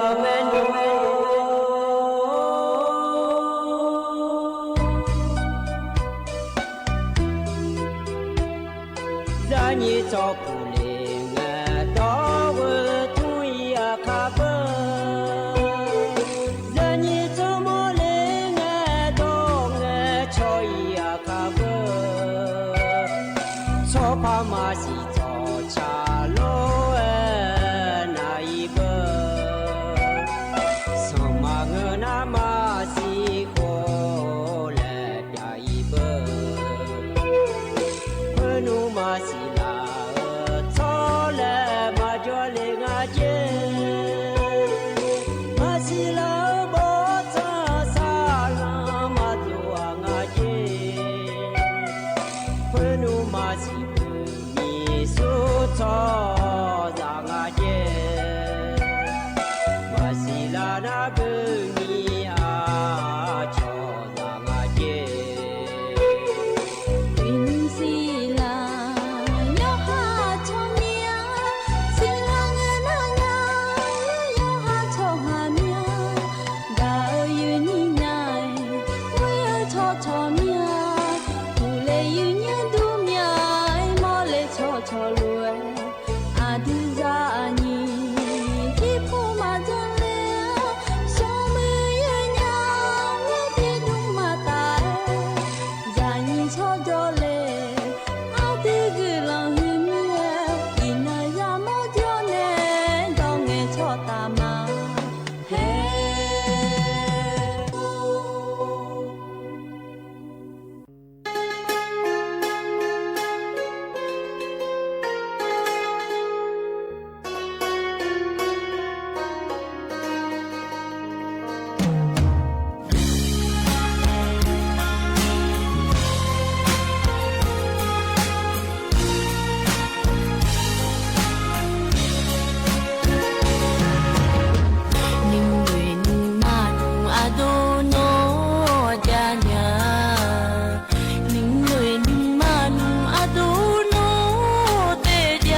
rồi giờ nhớ đồ cha các bà ở cha dư ở bún dư gà xẻ mẹ lo lại ở chẳng thằng ai giờ nhiều thầy phò nào còn nàyคิดถึงใจจะขาดและไงgiờ nhiềuอุดธรรมะgiờ nhiềuอันนั้นรู้รอให้ยุจิคนนี้ยามที่ก็รู้หัวหลานเนี่ยชิลาคืนนี้พยาธพูดถึงจุลแม่giờ nhiềuงาคนนี้giờ nhiềuมาอยู่กันเดินเนี่ยอย่าจะตามแม่giờ nhiềuกันในนั่งมาเนี่ยมีดูเลยจะกันในมาเยอะนิ้วมาเนี่ยมีดูนะรอเยอะนิ้วสถานีวิทยุกระจายเสียงแห่งประเทศไทยจังหวัดเชียงใหม่สำนักงานประชาสัมพันธ์ที่3กรมประชาสัมพันธ์ยยุ่งเลยนะคนนี้สวทเชียงใหม่และงานเยอะนิ้วหน้าเยอะนี้นะหายาพอหน้าคนนี้บกเกอร์และคู่เดือคู่มาข้อแล้วก็คู่เดือคู่ที่พระอุยาสิเชโกกิโลเฮและงานเยอะนิ้วหน้าเฟซบุ๊กพอหน้าคนนี้สวทเชียงใหม่ที่พระอุยาสิเชโกกิโลเฮและงานเยอะนิ้วคือคนนี้งามาแนมยมดูแล้วนายอย่างนี้เล่นนะหายาพอแล้วไงอย่างนี้กันในตาหน้า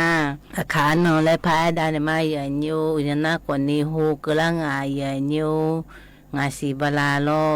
มอนติโคไทยพนักคนนี้วันพฤหัสบดีอันนั้นคนนี้ชื่อร้อยอย่างนี้งาสีบาลานี่พางายากูชื่อร้อยอย่างนี้ให้คือคนนี้มาเงี้ยนี่อยู่จนเอาแล้วยายในแม่อย่างนี้inu ji ko ni le cha ga ji ko ni u mya ji le hum tha ma ya ni go ma ke le mi na do cha thi byum le bina ma ya ni do cha byum na lo ya ni nu ma ti na nya le cha tha nga ji phwa chai ji ka pa cha tha ko ni a mu le ku nga ya nya da chim lo pha tu le nga si ti ko lo na da ma ya ni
เราอย่างนี้ตัวชาก็ป้าชัดจิ้มยืดนไม้สันนิษฐานเลยเจ็บหัวใจจะเราถ่ายพอหน้าคนเนี่ยอย่างนี้ก็ในตาหน้ากันเนี่ยจะกาจีเลยเลยมันถากาเลยภายในไม้อย่างนี้แล้วก็ป้าเลยมันทำหน้าคนนี้อันที่มาเฮอถ่ายก็ป้าลอยอย่างนี้มือโจดของเงือตั้งแต่โจของเงือเลยนะครับพอเนี่ยหมอดูผู้หลาเลยแม่ดูแลทางอาเจียอย่างเงี้ยเลยสะดอกคอเลยมีคอเลยลอยอย่างนี้แล้วมือผู้หลาจุนักคนนี้ห้างผู้หลาเชิงก้าคนนี้ตัวก้าก็โดนฐานเนี่ยอันที่มาเงยชมหมดแล้วคนนี้และอันที่มาเงยชมแล้วหมดพายโนดัวคือไผ่พอในหัวมาลาและถึงกันตลาดผู้หลาและผู้หลาคัวกาเชิงคนนี้จงอาอย่างเงี้ยคือคนนี้แก้กรรมเลยผู้หลาล่างจิโร่อย่างเงี้ยแก้กรรมเลยนะอันเป็นไงบุษดาจิตเอชาเนี่ยน่าคุรุอยากแก้งานแล้วมีอาจีอยากแก้งานแล้วสิดาหูมีอันนี้คุรุดาเลงานอย่างเงี้ยที่มีเนี่ยกูป้ามาจังพายก็มาเกินนี่ร้อยอย่างน้อยยุคข้าวคุรุดวนตกงานเจเลยตัวเองนะคนนี้เฮว่าจีให้พังเงือรู้พายพักพอนะก็พังเงือรู้อยู่ฮันเนี่ยก็จุฬาเธอสิญญารู้พายไอ้เป็นไงนะที่มาเลยน่าหาจริงอะไรอย่างเงี้ยคุรุมีเลยเธอมีเนี่ยคุรุแก้กรรมเลยคุรุสิดาบิจีเลยงาเจยังญาณนักพอคนนี้คุรุมันนี่เลยงายังญาอยู่ฮันเนี่ยอาจจะดูอะไรพะโหน้าคนนี้นักที่เบี้ยนี่ทำนายเลยผู้หลาคุรุจะเบี้ยละทันในรอยอย่างยูน้าหมอดูคนนี้คุรุเฮ้ยูค้างโปรโมชั่นเลยอาพิมาการนี่ที่ยาหัวชื่อบาดแต่แล้วที่การนักชื่อบาดแต่แล้วอยู่ฮันเนี่ยจังเลยเนี่ยพังเงยชนะคนนี้เฮ้คุรุจะน่าหนียังหัวชื่อหัวเลยอยู่ฮันพัดจังเลยนะคนนี้พัดอะไรคุรุงาเจยังญาณนักพอเนี่ยมันลอนิ่งรู้เลยอย่างนี้ทุกคนได้ยอมมานะที่มานักเถอะอยู่จีน่าสิญญาจีไม่เจอย่างนี้คุรุอยู่ฮังเงยชงที่มาเฟซบุ๊กเธอเลยอย่างนี้ยอมมาเธอฮอลลีเนี่ยที่มาดูจังที่มาเจมองเลยเฮ้ยไม่หูเนี่ยที่มาจูกันเงยชงเฮ้ยไม่หัวอยู่มาเกรจีไม่เจอย่างนี้ที่มาจูกันอันนี้ที่มาจีมาขอผู้หลาคุรุจะลงทางงานเนี่ยที่ปนนะอุญผู้หลาจังคุรุจ่าตัวเด็กไงเงยคุรุก็เลยอยู่ฮะที่ปนนะคุรุก็หมดเลยคุรุอยู่มาเธอสิญญาจีเนี่ยเราอย่างนี้AIผู้หลาเนี่ยยุทธาจีเนี่ยอยู่มาเธอนักผู้หลาอยู่เนี่ยตึกนั้นอยู่จีน่าที่มันเนี่ยก็จีละเธอที่มันเนี่ยฮัลโหลเธอ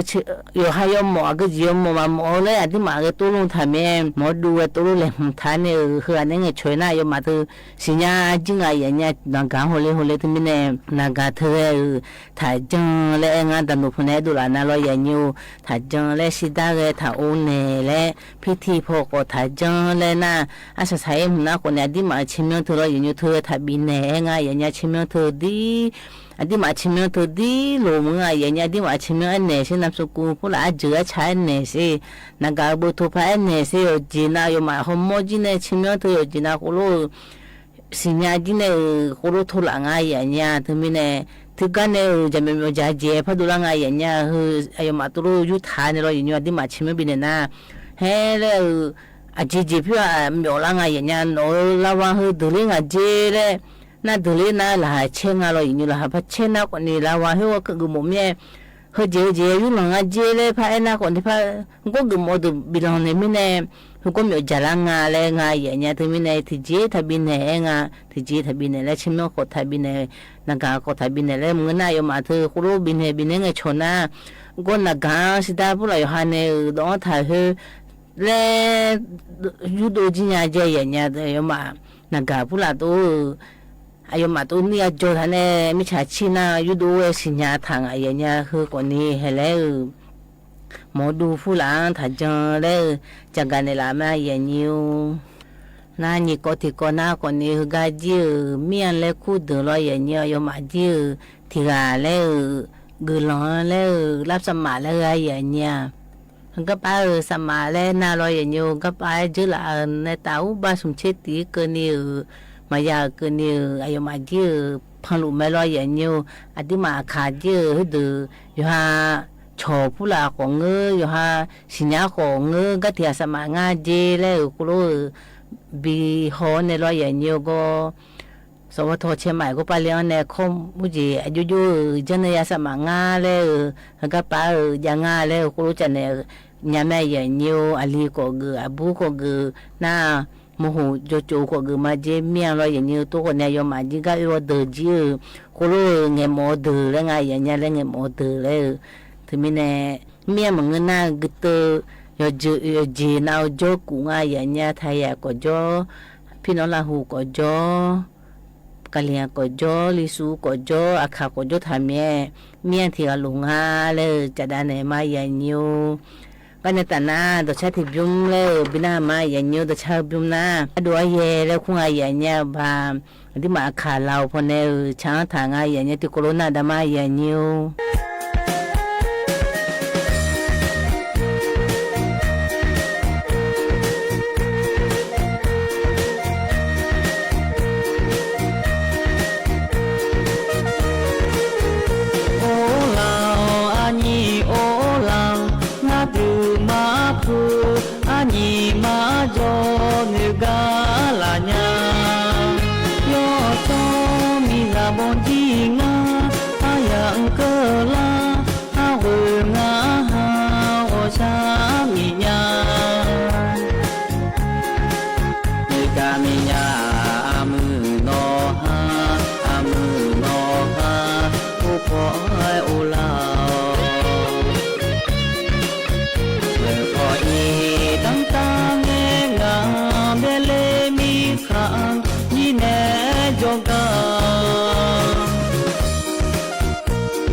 รออย่างเงี้ยตัวชาก็ไปชัดจิ้วบิวจิ้วอะดูเย็นเนี่ยบ้าที่มาขาเราเหมือโจในช่างทางอย่างเงี้ยคนนี้น่าเบียวดูโล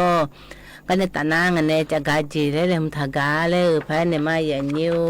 ก็ไปเลยมทำน่ารออย่างเงี้ยอันที่มาหูจีเฟซบุ๊กของเงือติดต่อของเงือที่มาขายอะไรนี่อะไรเมียติดต่อหน้าคนนี้มาสิญญาคนนี้โจมีรอยอย่างเงี้ยอันที่มาจีมายาลงมาเลยอันหนึ่งอย่างเงี้ยเฟซบุ๊กพอก็อยู่เนี่ยมายาลงมาเลยรอยอย่างเงี้ยก็ไปเลยฐานะรอยอย่างเงี้ยยูฮันยี่ก็เชื่อจังรอยอย่างเงี้ยโชเนี่ยกูรู้เชื่อจังเนี่ยนั่นไม่สันนิเพนเนี่ยเพลังจ้าที่ปนาเฟซบุ๊กก็ลงที่ปนาคนนี้ติดต่อก็ลงน่าเชื่อผู้หลับบัวลงหน้ากว่านี้กูรู้หัวสัตว์บิดด้วยพายและบัวทันในลงหน้ากว่านี้มาอับบ้าพังอันนั้นจะยอบบอลเล่ใจอย่างเงี้ยยอบบอลเล่เนี่ย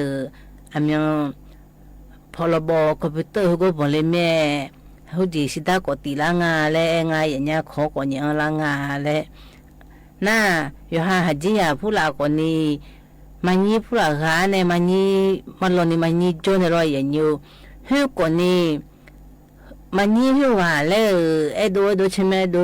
ติดต่อผู้หลักเลยมายาลงใจอย่างเงี้ย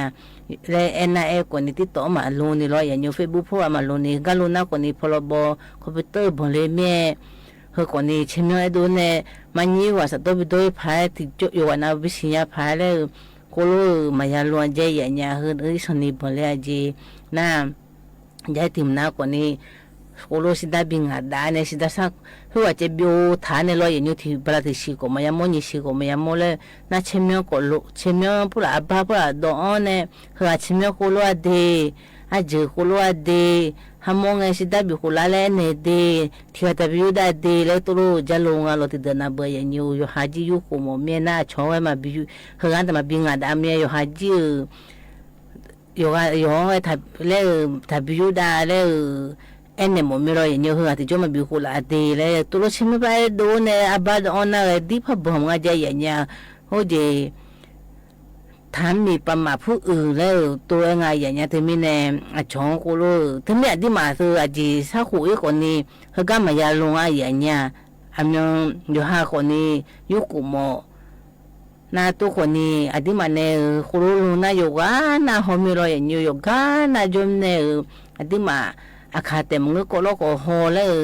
น่าอาทิมาอาคาก็โลดพระบุญญาเมียก็โดนเนี่ยคู่พระบุญน่าก็โลดพระสิญญาเชื่อคุรุพระดอนฐานเนี่ยอาบาพุระพระอันนั้นจะอยู่วันน่าคุรุจะน่าสันโดพุระโดยแล้วช่วยมีประมาณแล้วงาอย่างเงี้ยคุรุว่าดูมายาจ้าเลยอาจีของไอ้บีเนี่ยสิได้กดตีละง่ายอย่างนิวคือคนนี้นึกมาจื้อแต่เพ่คนนี้ก็ไปมาดอนยังง่ายอย่างนิวอยู่ห่างพัดตื่นละง่ายดีถึงไม่แน่อดีมาขาคนนี้มาสิญญาตื่นก็โจเลยเมียสิญญาคนนี้โจคนนี้นึกมาเจ็บเพจเนี่ยดอนคนนี้ถ้าดอนเลยยันเนี่ยงานเราอย่างนิวที่อาคุรุนักผู้ละกูรู้ทุนเนี่ยที่กูรู้บิคุเลยแล้วจังวะนะนักผู้ละทุยพับบอลเลยใช่ยังเนี่ยที่แล้วเชเนี่ยที่อายุดาที่เดซ่าเฮยุธาบัตรฐานเนี่ยเราอย่างอยู่เลยยุธาเนี่ยกูรู้เชก็ตัวกูรู้พับบัตรเนี่ยอย่างเนี่ยเดซ่าอยู่โตน่าเราอย่างอยู่ตัวมิเนี่ยนักผู้ละคนนี้นึกมาเพ่งไอ้จ้วงเงี้ยเนี่ยเจ้าหน้าโอ้ยแล้วตัวมินักผู้ละเนี่ยคนนี้อย่างถึงมีเนี่ยกูรับพายอยู่โจ้เรื่องเงี้ยอ๋อท่านนายโจ้อันนี้พอก่อนนี่เดชานามาบิวกับไอ้นี่ตัวใหญ่ไม่รออย่างนี้นึกว่าพลังงานจ้าจริงเงี้ยเจอเนี่ยรออย่างนี้ถึงมีนักพอย่างไม่อย่างเงี้ยอาจจะเดินเนี่ยเจอนะเว้ยคุรุเอล่าไม่ได้ยังมายุทธาจิเมแล้วคือสารเลยพาปิรานาคนนี้ละท้ายเจน่าอยู่ท้ายจีนนักกับคนเงี้ยจีรออย่างอยู่ที่มีเนี่ยฮัลโหลฮังเงี้ยจีรอยังมายังเงี้ยนักกับคนเงี้ยจีรออย่างอยู่นึกมาจะเพชรเนี่ยนึกมาสุราเนี่ยกูรู้อีทำพูเนี่ยกูรู้เงินน่ารออย่างอยู่คือคนนี้ฮัลโหลสิตาผู้ละก็อยู่หาฮัจจีมันยี่ยานเนี่ยกูรู้ก็โกโลอยู่หาชนเชนเดนคุรุนุมายาลุงาและจักกันละมาอย่างนิว ya nhiều hay gam chứ ati mà ta ta cho khaya de lo ya nhiều Facebook pula ni ga de ni ga nya de yo ha je pula mà ya lu ni ya lo ya nhiều isan ni ko lu na ko ni yo ha de la nga le e tha nga ya nhiều amada ko ni yo ha ya pula ko ni ko lu mà ya lu nga le cha da ne ma ti ko lo ya nhiều abebe na lo ya nhiều yo ha ya chimyo thơ lo ko pa sabu jo ya phya ko bo tha he lo ya nyu chimyo he le chimyo ho he chimyo he le ma kho thong nge he ma ya thomo ne ko ro ma ya lo je ya nya Facebook pula lo ya nyu a ji min ne na ya chimyo go tha me ho he chimyo ko go me di ma ko lo na ko ni ti po na ya pula ko ni le de le nga cha ma mu de mo na lo ya nyu su thon ju pula tu lo mo na lo tu nè hư con đi mà mừng nga le ngay nha na nhìn thìm na con đi ya sửa này chủ phụ là bên này lô le xã vai nam le gạo sửa này nghe lo ya nhiều ya từ chủ vai nam na cũng đốt thò na pú le nghe me lo ya nhiều le ý sản đi mà khá này lo ya nhiều hư con đi yo cả le mà lo na mà ya lo ngay ya nhiều à chỉ mình nè na à cho có ba ya phụ là tổ phe của cho cũng Facebook phụ này lo na lo le à ba tới gì thả này cho le hay làm le lũ thả này rồi như mà ta mà cho nghe cô lu ya cho ga cô lu e bố sĩ lu chẳng lên ngay về nhà le abai mình du thả này không mỏ rồi như tụi mình nè chui nam thôi mà khả mình này rồi như tụi cái nào còn đi bà le như mình rồi như tụi mình nè hơi còn đi lu na le yo hay ya pula được le ngay nhà xung tìm na bà phải cho bà cử le ya ở trên nhau từ rồi nhiều bạn na liền pula tôi em nghe lo hơi còn đi mà ya đó anh chị ya nhà mà ya anh nè chị ở chỗ le yo hai chị cho ya hả mà mưa le mà họ đuổi nhà mẹ lo như vậy na thì mà ở chỗ là ngay yo mưa lu tu mẹ ayo mà na như tập hè cô cho nè yo mà na cô sinh nhá na và được bị cỡ thứ mà chỉ sinh nhá na họ chỉ mới trả chi để đuổi thằng mẹ bà phải trả cho thứ phút lại lấy cho nên chỉ mình miêu trái hiu ngay nhà hiu lúa họ pha mẹ chỉ miêu trái ngay nhà bà phải trả cho thứ này lo và cỡ thứ này lo là chỉ miêu lấy phút là tôi gum na mà chỉ mới trả chi này ngay là bu malê là yo ha apia bobu la ko sida pula sale he dung phale anga nhà na tim na ko ni ga joy le nga phenyu ga jai le tulu maya je mu jo nam je ti poi maya lunga nhà ha nyu amya ga joy le ni ga jo ama ho ya te ko joy le nam je a chomi cha chi le me lo ya nyu le ya chi gu de hong ya le ama tete cho na ya tete cho na le yo ka yo cho ne ho ko ro jo nga ya nya tu mi ne hu ko ni ti chi ma ya lu je ya nya na ngam thim na ko ni le yo ha ya lo ayo ma tu ti po na nu ma phe ti po na ngu ti po na ko a cha le na hang ji le Facebook po ma ya lu je mu na cho hu aji yo ha aji jong le a cho sinya ji na nge sina nya na nge ma mu je ye nya hu ko ni yo ha de la ji te nga le ku lu we ma bi long le tha long le Facebook po tha long le Facebook ko nge ti to ko nge a yo ha cho ku nge sina na nge de la mi ne ku lu tha long le nga ye nyu ku hum ti hum na lo ye nyu yo ha ya le khu la nge lo ye nyu a yo ma na o ji po ko nge patana ka ko nge le nga lo ye nyu yo ha ya thu ku lu a chi cô lô khử la u tu lên nụ po cô lô ghé le nụ ma po ni cô lô ghé le ya na hang ngư chi mà ya đó a je ya nya a ji mi ne na a cho yo hang na mà si de ko cho le cô lô cho nghe cho la nga le di yo ji na si nya ji na ko ma mu a ji lo ya nyu si hum tim na sa sai hum na yo ha ne che ja i khang pu la ko che ja ya pu la di hu le tia che ne tia di ne yo ha ma ji ya ko lo di cho le ge na hu lo ge yo ha nyu yo ko che ja tha long le nga ya nya hu ko ni yo ha de la le yo ji na ga pa si ko อยเลยนาลอยอย่างเงี้ยโคโลเฮติมทะโลเอง่ายอย่างเงี้ยเอออาเจอยู่ฮันเนโคโลลงเธอติปอยมาเมื่ออาเจติปอยอยู่หาดลาแต่อาเจเชมิอนเนเชมิอนอยู่หาสบุจุเชมิอนตะกบุองกเตอลอยอย่างเงี้ยบาปชาโชผู้ละเชมิอนโลเลียเชมิอนเล่อาบุถ่ายให้เว้ทอทะโลเล่ง่ายอย่างเงี้ยให้กว่านี้ยมือเมียจากการรามาอย่างเงี้ยอายุให้ยุคนนี้โยลายามีลอยอายุอยู่หาชมโมเดินอยู่ยาหอสาเลยเอ็นละง่ายอายุอากูสันนิโคลาเดินลอยอายุเฮกาเอนาตีง่ายอาญาอเบเบตีนาอุจิชมโมเดินจุมาโดกาจุอยู่หาโมโดจุมาอังกายกัวเลง่ายอาญาที่เดินให้จุติปอมาโดนหมอนิตรูเมลอยอายุมาเมรนามาโดเลนากาสบุเนธานาลอยอายุจุเธอเลยอยู่หามุดูนะจนตัวอย่าไปยามเจียเนี่ยมาเมล่าคนนี้ที่จอจีที่เฮจีโคโลโดยมือจีมาเมล่าก็โดลอยอย่างนี้ชั่วโมงเมียกาแฟอินพูละโอ้จีอยู่ชูเลยพูละนี่คนนี้มายาดอจีลอยอย่างนี้ก็ไปทางนะอยู่หายจุมาลูนาโอ้จีก็ไปชูเงก็คนไม่เจียเนี่ยเลยถือปวนาสิตัวนี่มันเลยเนี่ยเหตุรู้นะจุมาลูนี่เรื่องไม่เจียเนี่ยอยู่หายชูเงตัวสิกานะจุยาดงดีเทียมไทยก็รู้มันนี่มาดูก็เลยเนี่ยที่ปวนาไม่เบื่อคนนี่กูการนี่ตัวสิกาไม่เลยเนี่ยไม่เบื่ออยู่มันเลยกูเลยอดีมาตัวนะอดีมาโมดูจุมาลูแม่เนี่ยตัวนะจุพระยาดอดีวันนาดีชมมวยคนนี้ตัวเนี่ยแม่จูเหือที่ที่จอโคดอาหนะอยู่หามุดอยู่เมื่ออย่างนี้นั่นยิ่งทิมน้าคนนี้อยู่หาจะเลยก็อยากกว่าจิโลจุลาเมียเขาจีกับไปนะอุมาพูละก็จะเลยนะอุมาพูละก็ไม่คุโลยาสังอาแรงง่ายอย่างเงี้ยที่มินโยยาจ่าโยล้อนจ่าโยบูจ่าแรงง่ายอย่างเงี้ยนะเขาจีพูละอยู่หาในเจ้าโยมีงาโทแล้วนะคนนี้ตัวเย่พูละดองทานเลยอย่างอยู่ในละน้องในจ่าและง่ายอย่างเงี้ยที่ปวนาตู้กับข้าวพละร้องฐานะอยู่ฮันเนมินึพละในโหน้าอยู่บุเมและดูกว่านี้ก็ป้าแบคทีเรียและคู่เจที่มาโมลาเมียปวนาน่าใช้สังใช้เมียที่เดินหน้ามาปีดูก็ที่เดินหน้าปีเลยเนี่ยเบย์อย่างเงี้ยจะเลยตัวคุโรมาจะใช้มาดูนี่คุโรปีลาเ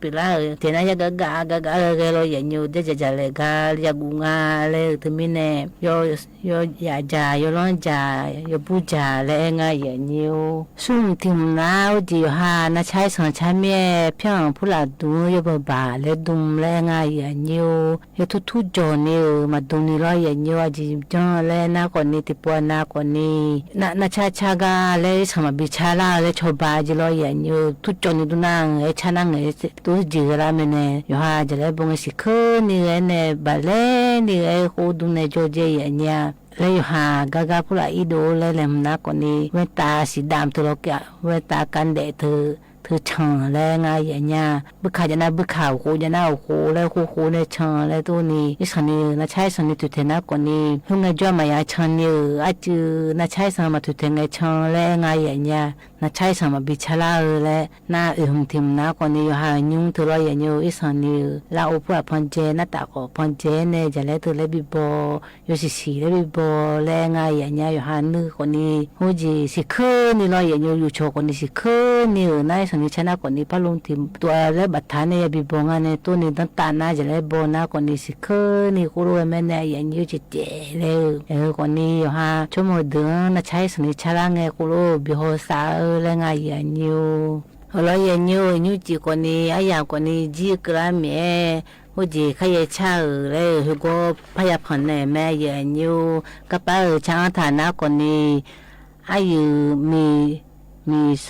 เนี่ยช้างทางง่ายอย่างนี้ป่าไม่คำล่าเนี่ยจังหวัดลำปางเนี่ยเราอย่างนี้อย่างก็ฮัจิล่าคือหน้าใครชะกาบินามาอย่างนี้งาคนนี้อย่างนี้ว่านานี่ก็ป้าหน้าหาเดือกลงคือมาอยู่ดูธรรมะเราอุจิอยู่ก็ยุ่งพายุมือเนี่ยนุโสพยันนายอย่างที่ก็รู้เยล่าเนี่ยเวลาคืนนี้พยาธรรมพุทธจุลแม่อย่างนี้ดูธรรมะ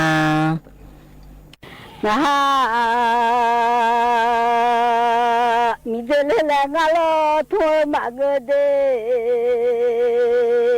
mi je nga si le nga lo nga nya di le nga do nge ma nge sha mya le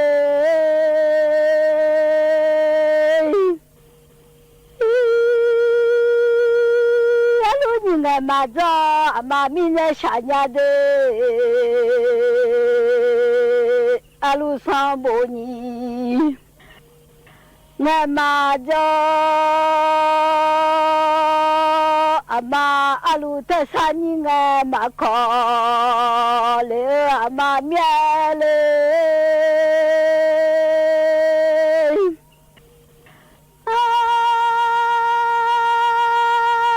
bo ni nga ma za ma alu ta sa ni nga ma ko le ama mi la hu la ne te ko ta ma si le ga mya le alu sa bo ni nga ma za ma mi hu la ne te zo ta ma si le nhà lên hạ cho đó ga đó là mưa từ lo cho nghe le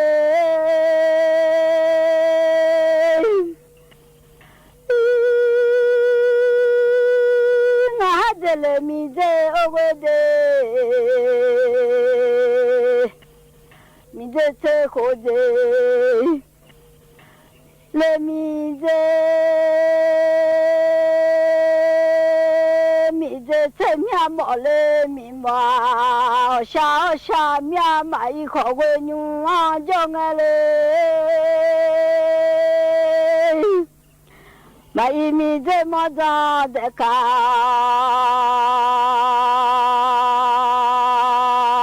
叫我做成你的，大呀。老通车么到达，老农家个路面咪那送上铺啦呀家的嘞，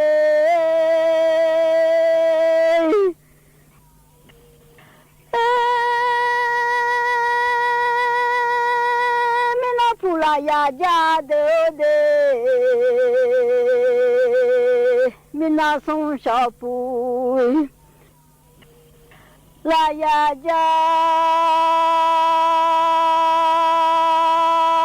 的可会嘛么多啊，就是养路娘啊嘞，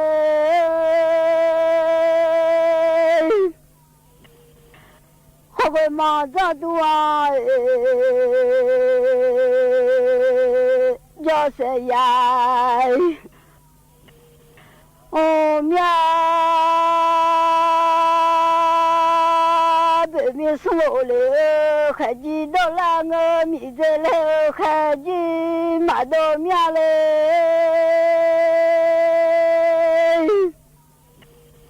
số mi à chỉ lệ sai đồ là ngơ mà mi à chỉ lệ sai mà đồ mi na可为嘛么多啊？就是么子多啊？叫乌鸦叫路鸟下面啊嘞，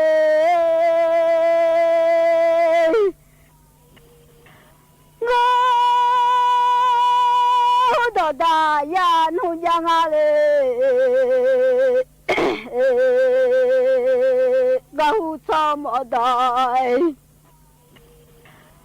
大呀，这老土怎么到大？老农快快忙忙动啊，就是忙起啊，来农家啊喂哦，快快动啊，就是我的，快快忙忙动。啊，就是我有的妈母超子古气，看看马多了，超到大呀，农家啊喂。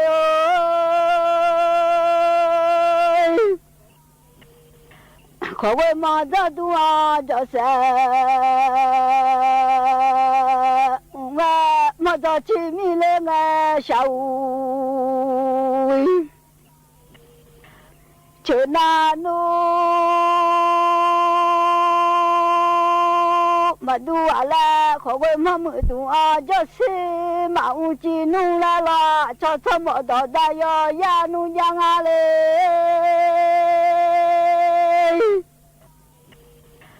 陪老虎同啊陪，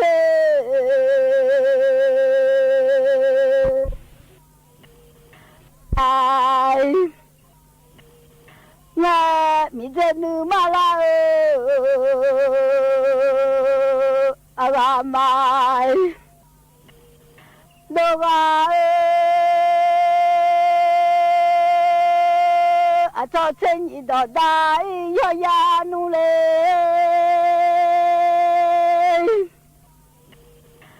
米呀出来了，不来米呀喂哦，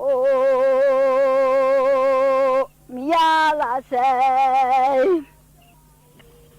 来了不，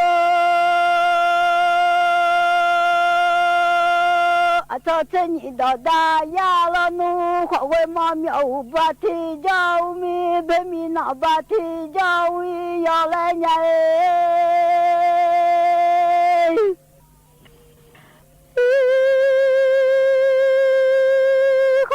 苗胡巴地叫米白米那苗胡巴布嘿不嘎个米努努马拉阿嘎马多米努啊我嘞开机马多米嘞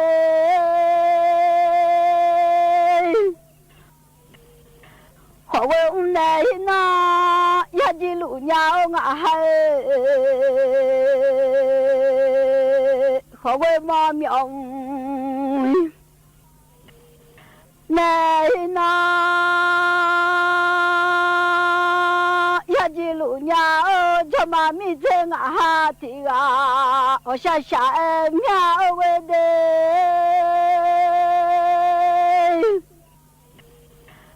你呀可多来多巴呀你莫切他那客家马东家来和我切马五把提着他米白米那把不黑他要来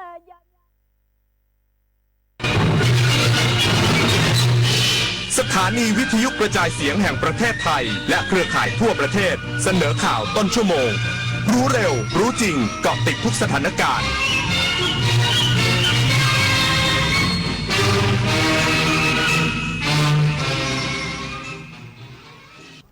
รับฟังข่าวต้นชั่วโมง 22 นาฬิกากับธราวุฒิวิชัยดิษฐ์ครับกระทรวงมหาดไทยจัดแผนรับมือพื้นที่เสี่ยงน้ำป่าไหลหลาก 54 จังหวัดเฝ้าระวังน้ำป่าและดินโคลนถล่มอีกสักครู่กลับมาติดตามรายละเอียดครับเมื่อโลกเปลี่ยนคนต้องปรับทักษะใหม่ที่เป็นกุญแจสู่อนาคตโลกเปลี่ยนแล้วขนาดนี้เราจะตามทันไหมนะทันสิแค่ไม่หยุดเรียนรู้เพิ่มทักษะใหม่ใช้เทคโนโลยีให้เป็นเราต้องเริ่มยังไงอะก็เริ่มจากตัวเรานี่แหละคิดเป็นทำเป็นรู้เท่าทันสื่อและมีคุณธรรมไงล่ะพัฒนาคนไทยให้ก้าวทันโลกยุคใหม่ใส่ใจเรียนรู้สู่อนาคตที่ยั่งยืนเจ๊ดูดิทริปกระบี่3 วัน 2 คืนสวยมากราคาแค่นี้เองผมโอนเงินมัดจำให้เขาไปแล้วเนี่ยไหวปะเพจไหนเนี่ยโอ้โหนี่มันเพจปลอมชัดๆดูดิยอดไลค์หลักร้อยแต่คนเม้นสนใจเป็นพันปลอมอะไรเจ๊เขาส่งบัตรประชาชนมาให้ดูด้วยนะสมัยนี้เขาก็ขโมยรูปบัตรคนอื่นมาทั้งนั้นแหละไหนลองทักไปถึงเลขจองดิอ้าวมันขึ้นว่าไม่สามารถส่งข้อความได้อะจะโอนจองทริปเช็คชื่อบัญชีกับเว็บก่อนเสมอไม่งั้นจะได้เที่ยวทริปแบบนี้แหละ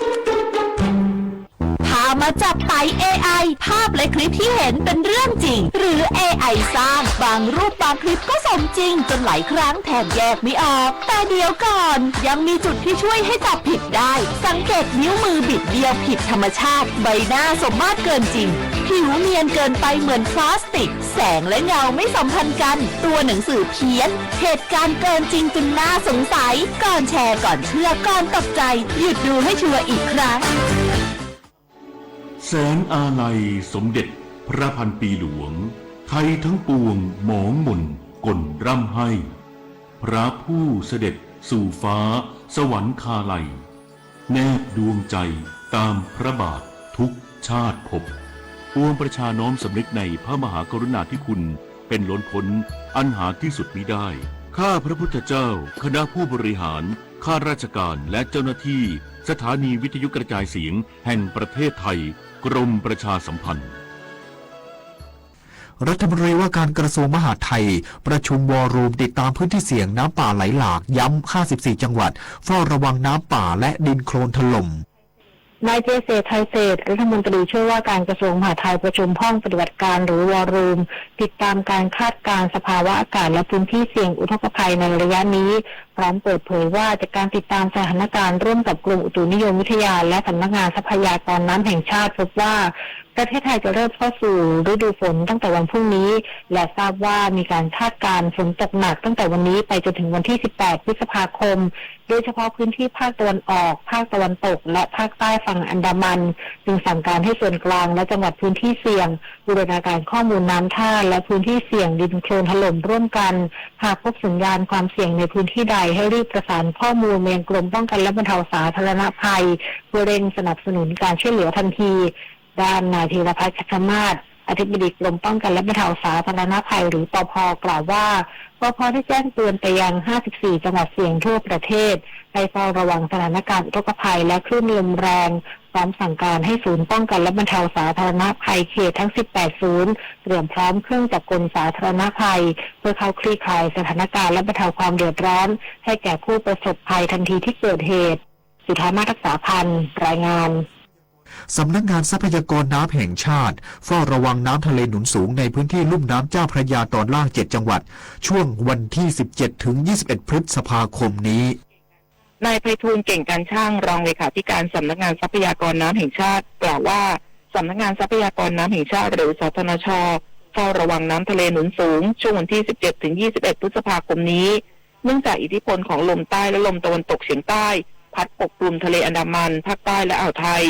ส่งผลให้คลื่นลมมีกำลังแรงขึ้นจะทำให้ปากแม่น้ำที่เชื่อมต่อกั้นบริเวณทะเลมีระดับน้ำเพิ่มสูงขึ้นและอาจไหลเข้าท่วมบริเวณพื้นที่ลุ่มต่ำริมแม่น้ำเจ้าพระยาแม่น้ำแม่กลองและแม่น้ำท่าจีนรวมถึงบริเวณชุมชนนอกแนวคันกั้นน้ำบริเวณที่ไม่มีแนวป้องกันน้ำถาวรและเส้นทางสัญจรถนนสุขุมวิทถนนสุขสวัสดิ์และถนนพระราม2ขณะเดียวกันต้องเฝ้าระวังน้ำเค็มรุกล้ำส่งผลกระทบต่อคุณภาพน้ำเพื่อการอุปโภคบริโภคและการเกษตรจึงขอให้หน่วยงานที่เกี่ยวข้องเฝ้าระวังน้ำทะเลหนุนสูงในพื้นที่จังหวัดสมุทรปราการกรุงเทพมหานครนนทบุรีปทุมธานีสมุทรสาครนครปฐมและสมุทรสงครามติยาพันธ์ยังเทียนรายงานสำนักงานตำรวจแห่งชาติเปิดเผยผลการตรวจสอบเส้นทางการเงินชาวจีนครอบครองอาวุธสงครามพบความเชื่อมโยงเป็นระดับผู้บริหารเครือข่ายสแกมเมอร์ในกัมพูชาพลตำรวจโทไตรรงค์ผิวพันธ์รองตำรวจตำรวจแห่งชาติและในฐานะโฆษกสำนักงานตำรวจแห่งชาติเปิดเผยความคืบหน้าคดีนายหนิงเฉินซันผู้ต้องหาในคดีครอบครองอาวุธสงครามว่าจากการตรวจสอบเส้นทางการเงินของข้อมูลคดีผ่านระบบไทยโพลิสออนไลน์พบความเชื่อมโยงกับเครือข่ายแก๊งสแกมเมอร์ในกัมพูชายืนยันว่านายหนิงเฉินซันมีบทบาทในระดับผู้บริหารในขบวนการอาชญากรรมข้ามชาติขณะนี้ตำรวจไซเบอร์อยู่ระหว่างขยายผลทั้งด้านการเงินและการจัดการเครือข่ายบุคคลพร้อมตรวจสอบฐานข้อมูลเคส ID จากการแจ้งความออนไลน์เพื่อหาความเชื่อมโยงเพิ่มเติมของผู้เกี่ยวข้องเบื้องต้นยังไม่มีคำสั่งโอนคดีเข้าส่วนกลาง แต่ได้ตั้งคณะทำงานในพื้นที่และบูรณาการร่วมกับหน่วยงานที่เกี่ยวข้องรวมถึงประสานข้อมูลกับต่างประเทศเพื่อขยายผลแม้พบว่าในหนีเฉินซันจะมีการปกปิดตัวตนและไม่อยู่ในบัญชีเฝ้าระวังของตำรวจสากลก็ตามยืนยันว่าจะเดินหน้าขยายผลหาความเชื่อมโยงในคดีอื่นๆเพิ่มเติมหากพบพยานหลักฐานก็จะดำเนินคดีตามกฎหมายต่อไปดลนภา สุภรัตน์สมบัติรายงานรู้ปิดรู้ใช้ร่วมใจประหยัดพลังงานจบข่าวธราวุฒิวิชัยดิษฐ์อ่านรับฟังข่าวครั้งต่อไปเวลา 23 นาฬิกาครับติดตามข่าวที่นำเสนอวิทยุแห่งประเทศไทยให้ความรู้คู่ความสุข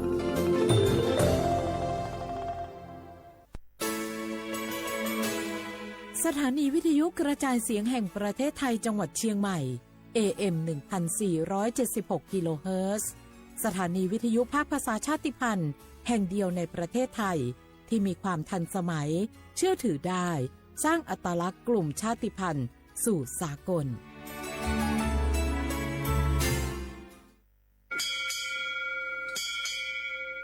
โอโบดาจ้า โอมิชเปอร์ เหมือนสุงคา พอกว่า เนาะซง อุดูธรรมาสถานีวิทยุภาษาชาติพันธุ์แห่งเดียวในประเทศไทยทันสมัยเชื่อถือได้แล้วพบกันที่สวทเชียงใหม่ AM 1476 กิโลเฮิรตซ์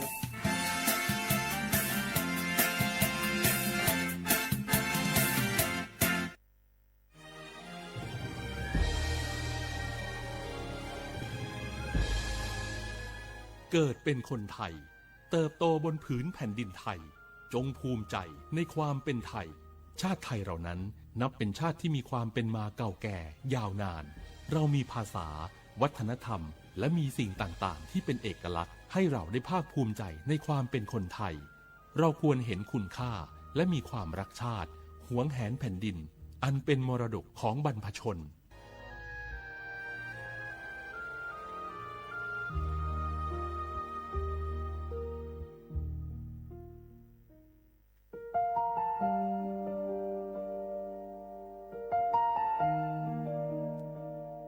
ขอน้อมเกล้าถวายอาลัย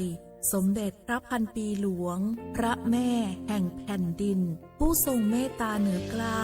ขอพระองค์เสด็จสู่สวรรคาลัยข้าพระพุทธเจ้าข้าราชการและเจ้าหน้าที่สถานีวิทยุกระจายเสียงแห่งประเทศไทยจังหวัดเชียงใหม่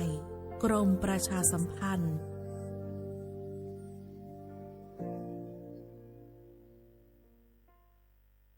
ช่วงนี้ได้ยินคนบ่นกันเยอะเลยนะเรื่องความไม่โปร่งใสเนี่ยใช่แต่รู้ไหมล่ะว่าจริงๆแล้วพวกเราช่วยกันได้นะทำยังไงหรอเดี๋ยวนี้มีช่องทางร้องเรียนที่เข้าถึงง่ายแจ้งเบาะแสได้สะดวกมากอย่างสายด่วนปปช1205อ๋อแบบนี้ทุกคนก็มีส่วนทำให้บ้านเราดีขึ้นได้จริงๆแน่นอนการต่อต้านทุจริตจะสำเร็จได้ก็เพราะคนอย่างเราร่วมมือกันสำนักงานประชาสัมพันธ์ที่3กรมประชาสัมพันธ์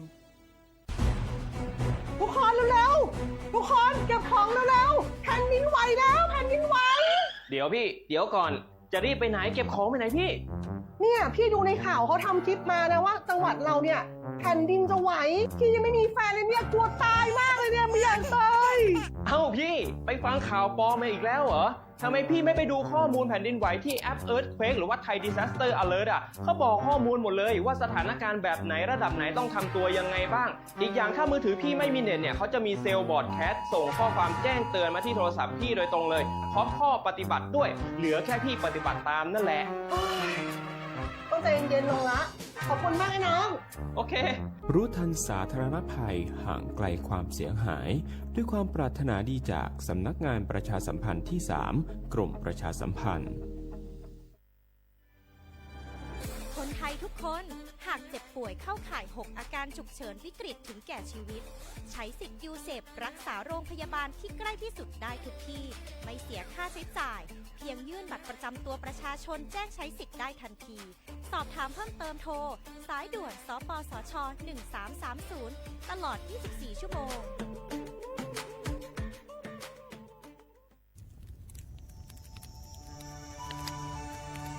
จ่องหู้คาหือก้อนโมก้อนไฟอันเผาอยู่ตีกลางป่างนั่นอ่ำเลยหายกว่าตั้งเลยมันเตเป็นฝุ่น PM 2.5 สีขึ้นมาเฮ็ดให้ป้ายอยู่ลีเฮาคาขึ้นในคาออลองลดย่อมปัญหาจังไหนในอ่ำหยาบค่ะเงื่องแวอ่ำเผายุกยักเหมือไม่ต้นเยอต้นเข้ากับในให้ในสวนเฮาเปลี่ยนมากองไว้จ้อมกันเสเฮ็ดเป็นฝุ่นสภาวะอ่ำนั้นแจกแพยุกยักเฮามันปอดถูกเมียนอีกป้าดังโฮมมือกันฟังด้วยไฟไหม้ป่าเถื่อนเฮาขาดฉุกดีเลยผูกต้นไม้น้ำเพิ่มปันปืนตีสีเขียวเฮ็ดเฮาจันล้มเสียนสายตาเฮากูก็เลยตั้งมุงมองเฮาลีเสฐานหน้ากอกับสืบปืนเผาตี3กรมประชาสัมพันธ์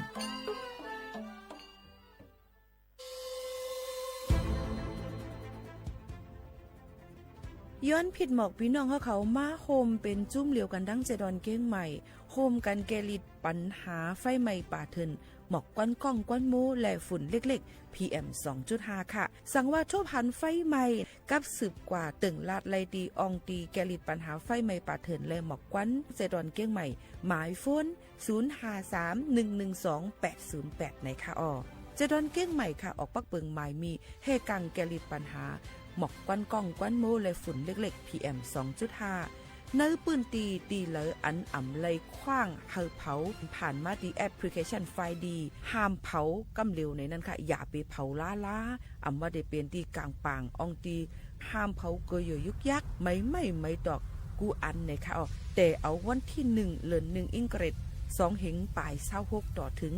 วันที่31เดือน5 2เหงปลาย26ในผู้เหลอเผาเฮ็ดผิดปักเปิงเตญาตัวตามตั้งผิดจำหนังปักเปิงหมายมีกำเหลวในนั้นค่ะเลยตั้งมุงมองไฮลีเซ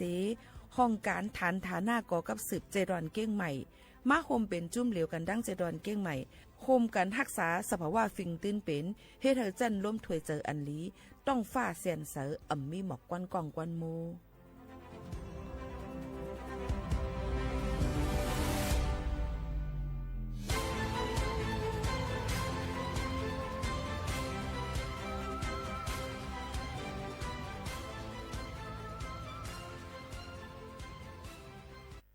พี่น้องเขาสนใจใครปืนเผาผ่านตั้งห้องเปิดเซ็งสวทเก้งใหม่ปั่นตั้งหูห่มปลาดังมีดังซื้อถ่อมแจ้งแล้งหลีกว่าไก่ในปืนตีเจดอนเก้งใหม่กับสืบมาเลยดี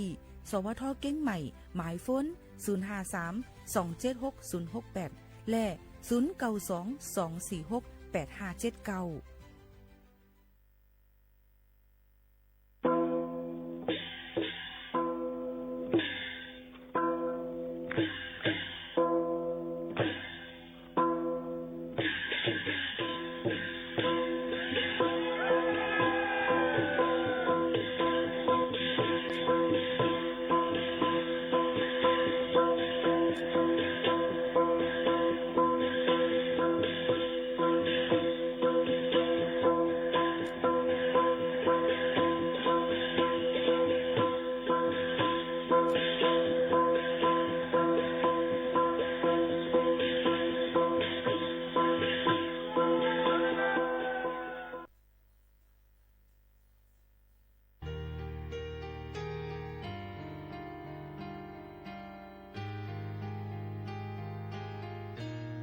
กวางลังเป็ดมือว่าปนไก่ยาวกว่ากำจะมาอันเตญาตอนเปิดไว้ทางอนาคตวันมาเหมือนว่าตาไว้จึงไปเปิ้งสาย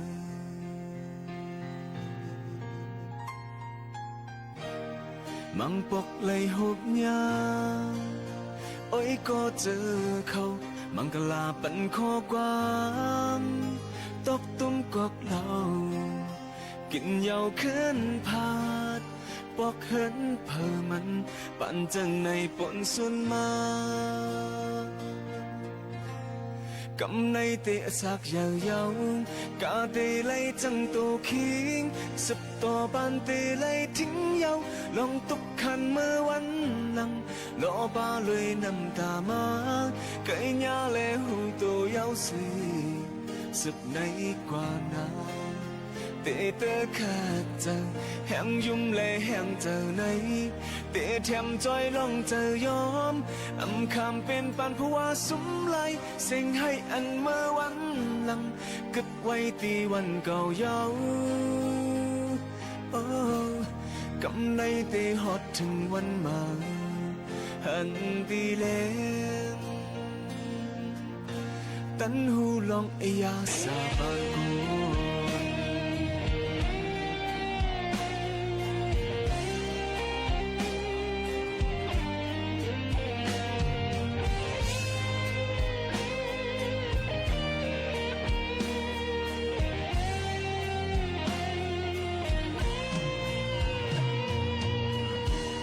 เอาเจอเป็นไม่พาย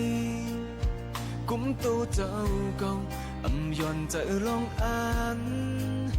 หัดวนหัดสร้างเมื่อส่งวันมาเหมือนหับห้องทางไล่เป็นภาวะเก่า